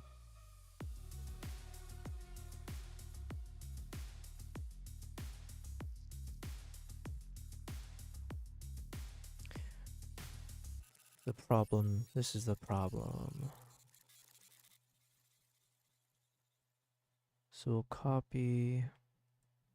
Okay, so I have to, unfortunately, every time I try to copy over the AI, like the subject detection or the people detection, so I was hoping it would carry through for each image where it would recognize this is person number 1, that's person number 2.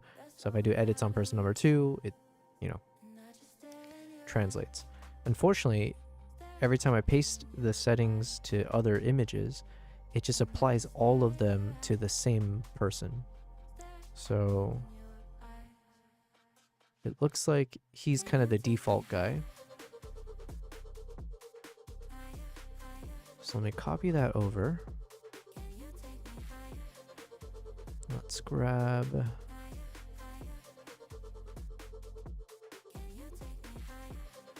up to here. And then let's, Jesus. Let's replace these settings. And then let's keep working on this one.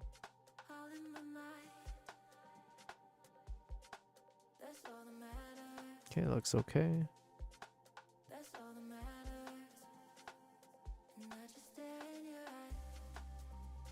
Stare in your eyes.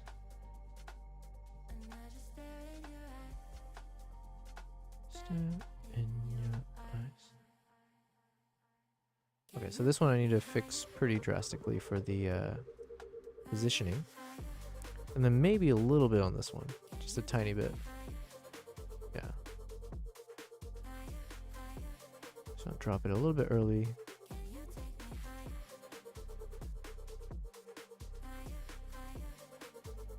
And then by this point, we'll lift it back up.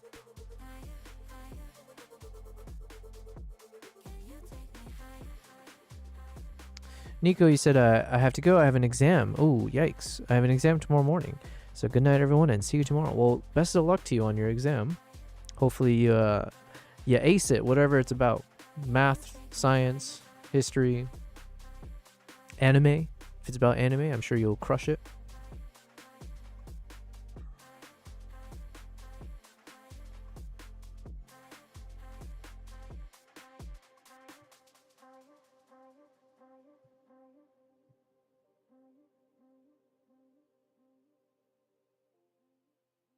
You know what? Sometimes it actually looks better when the subject is out of frame, right? It kind of makes it feel a bit more action-packed. So it's a bit more like haphazard and like... But this is also me trying to justify the fact that I don't have the chimp in frame the whole time.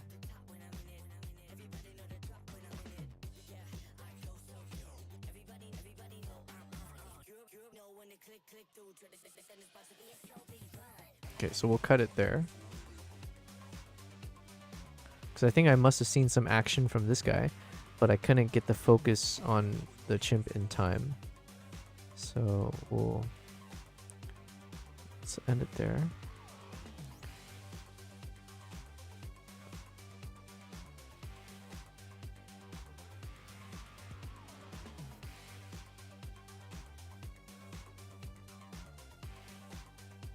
Oh wait, no. Instead of ending it, can we fix it?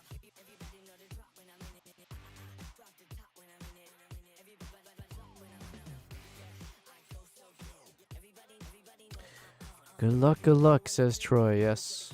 I'm so glad I'm done with doing exams.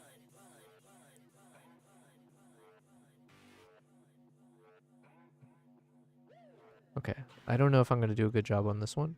Basically, I need to, as it lifts up, I need to bring it down for the same duration.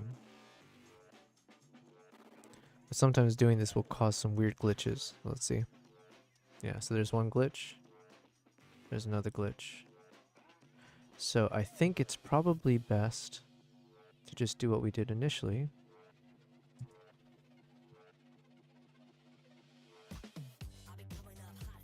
And just crop it.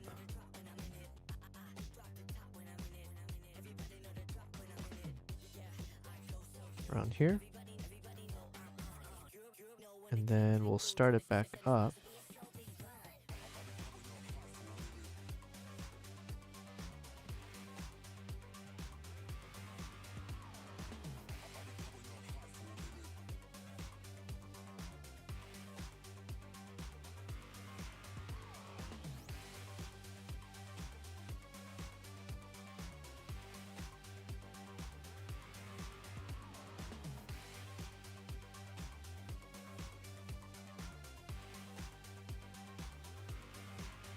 Man, keyframing is so annoying.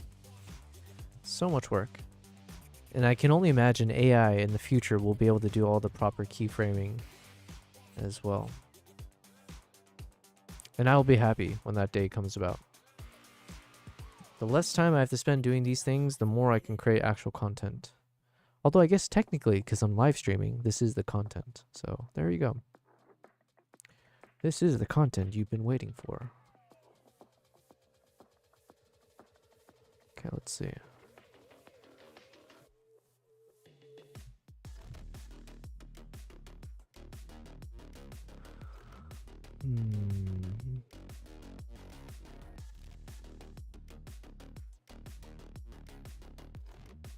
Let's just cut it from here. I'm too lazy to keyframe the exposure change here.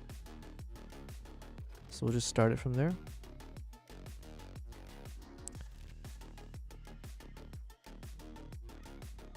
Okay, just enough so I can see what we're playing with.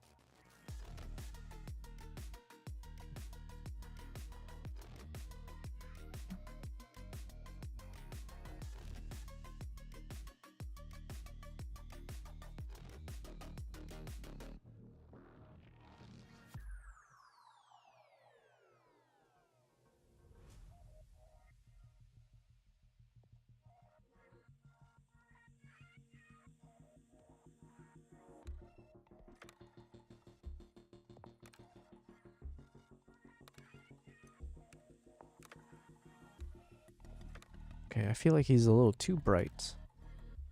This one seems okay, but then this one feels a bit too pale. So let's drop down.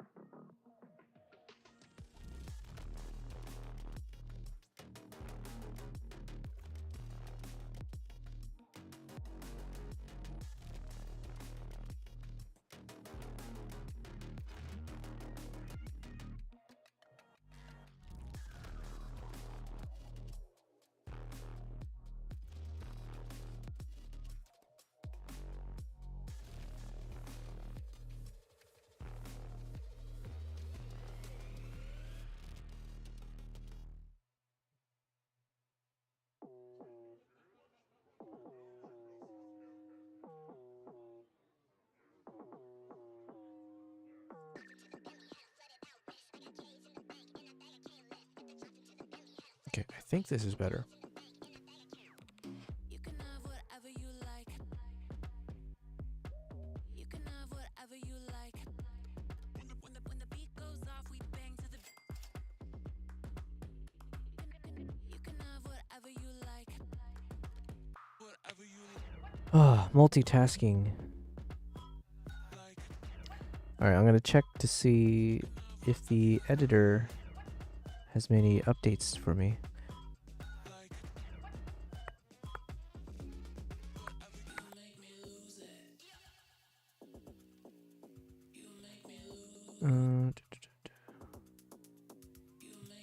Okay, let me message the editor real quick.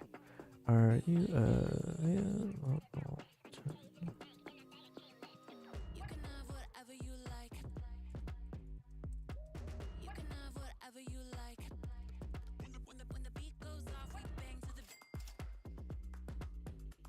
You can have whatever you like.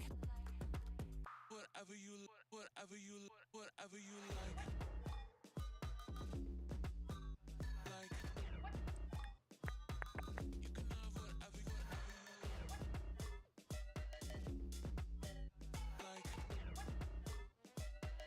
Okay, so as I await the response, let's keep editing here.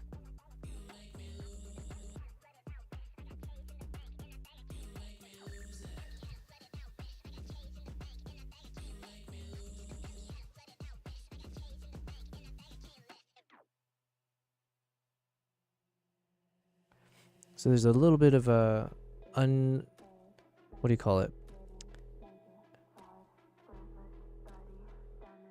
Unwanted jitteriness in the first section there. So I think we're gonna try same thing. We'll see if we can just cut this up a bit. Do a little chopping. Wanna be it, wanna feel it. So we'll just cut this part. We'll remove the panning. And just start from when panning has ended.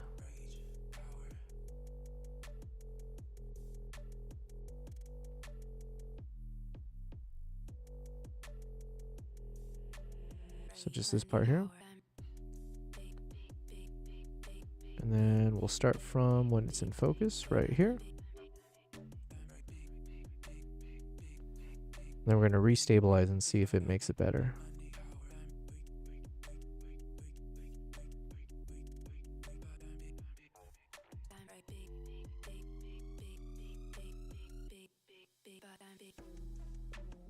Slightly better. There's still this weird unwanted jitteriness that I don't know if I'll be able to take care of.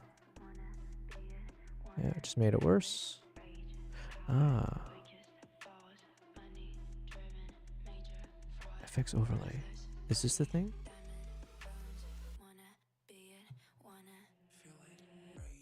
It is not.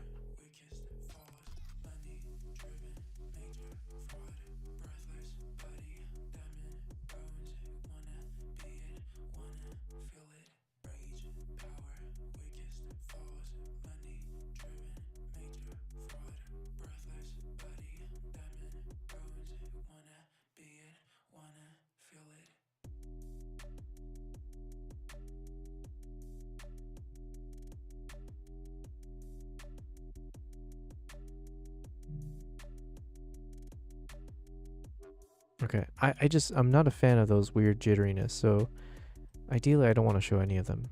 So let's see if this makes it any better. But then we're getting rid of that nice little teeth bearing shot, but I think it's worth the sacrifice. We do have like over 5 hours. What brought up the light summer glow discussion? Just looking at the photos, or did they photographer ask for feedback? What's up, Photo Elite? Well, hello. Yeah, no, I was saying, so we have Obi-Wan. Oh, and also Beatty. Hope you're all wonderful today. I did not see that. Thank you both. And by the way, just as an FYI, there is a bit of a stream delay. I inadvertently, or I was playing around with things, I thought I needed to add in some stream delay. and it ended up delaying by I think like 30 seconds, and I can't seem to turn it off until once the stream ends, hopefully. So just keep that in mind. But yes, hello BD and Photo Elite. And I missed a few messages as well. Exactly what are you doing to that man's skin tones with Lightroom of all things? Oh yeah, yeah. Were you looking at the ones where it was like completely butchered earlier? Basically, I was just trying to apply some copy. I was trying to copy pasta a bunch of the AI settings, like where it detects people and the skin tones and stuff. And so I tried to paste it over to the other shots. And unfortunately, it did not copy to each person. Like it didn't recognize the same people and then like, you know, correspondingly apply the changes. So now stacks all of the adjustments to the same person. So now unfortunately I'm kind of like black facing this poor man over here. It's not him. He didn't do it. So don't cancel him for this. That is definitely me. But yes, good day both of you guys. What brought up the lightsaber glow discussion? So we got Obi-Wan in the chat. I don't know if he's still here, but Obi-Wan Shinobi. And you can see some of his photos that he posted in the Discord. But basically, he does all these like figurine close-up macro type style like photo shoots. And so he has a bunch of figurines that he was showing of like the Star Wars characters. So I thought maybe I saw some of your photos that you had shared, Photolite, where you applied like a nice glow effect. But I'm assuming you might have done that in Photoshop as opposed to Lightroom. But either way, no, he wasn't asking. I was just I was connecting dots where I was like, oh, you know what? I think Photo Elite probably has done something like this before, where, you know, applying glow to certain objects or whatever. But yeah, it was from his photos in the Discord.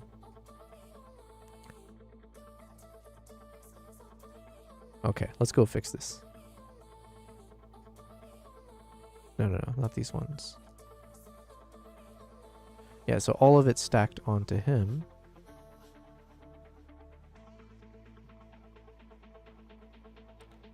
Dun, dun, dun.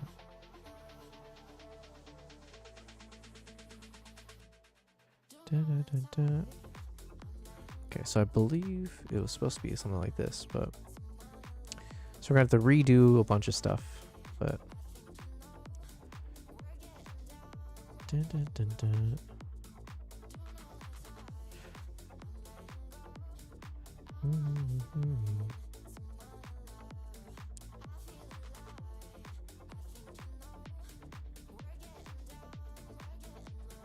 Oh, and then we did finish I did finish this thing. So we'll go ahead and give it a play. 1 second, let me pause the music. So this is generally speaking the completed version of the opening intro. It's a little bit dark because that's good the way I exported it, but generally speaking, this should be our final product for our opening 1 minute and 20 seconds. I have to admit something. I'm not a pro cinematographer. I'm a wildlife and travel enthusiast who got into photography, started making short form video reels, moved into YouTube for vlogging, and now I'm fumbling my way towards understanding the world of cinematic storytelling. But I think that's exactly why Nikon invited me to test out their new Nikon ZR before launch, to see if a camera at this price point with pro cinema features can help a self-taught creator like myself create work that actually feels cinematic. So if you're like me, an aspiring filmmaker and solo run and gun traveler, the Nikon ZR and this review are for you.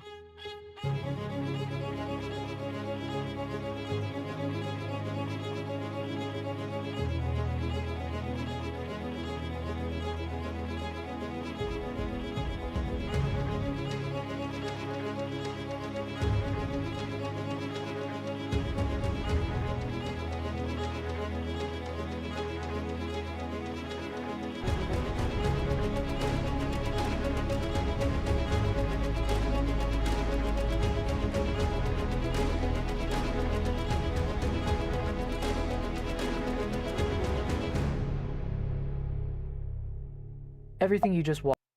Everything you just watched was shot on a pre-production unit of the Nikon ZR. Something, and that's as much of the script as I remember. But yeah, generally speaking, that's where we're at. And I've handed everything else to the editor. So I'm hoping by tomorrow the final video should be complete. But yeah, this is our first time working with an editor for something like this. So basically, I'm just trying to see, hopefully, that the quality is good. It's not too expensive is the main thing. And yeah, and then we can keep working together. BC, you sent something. I saw it earlier, but I was playing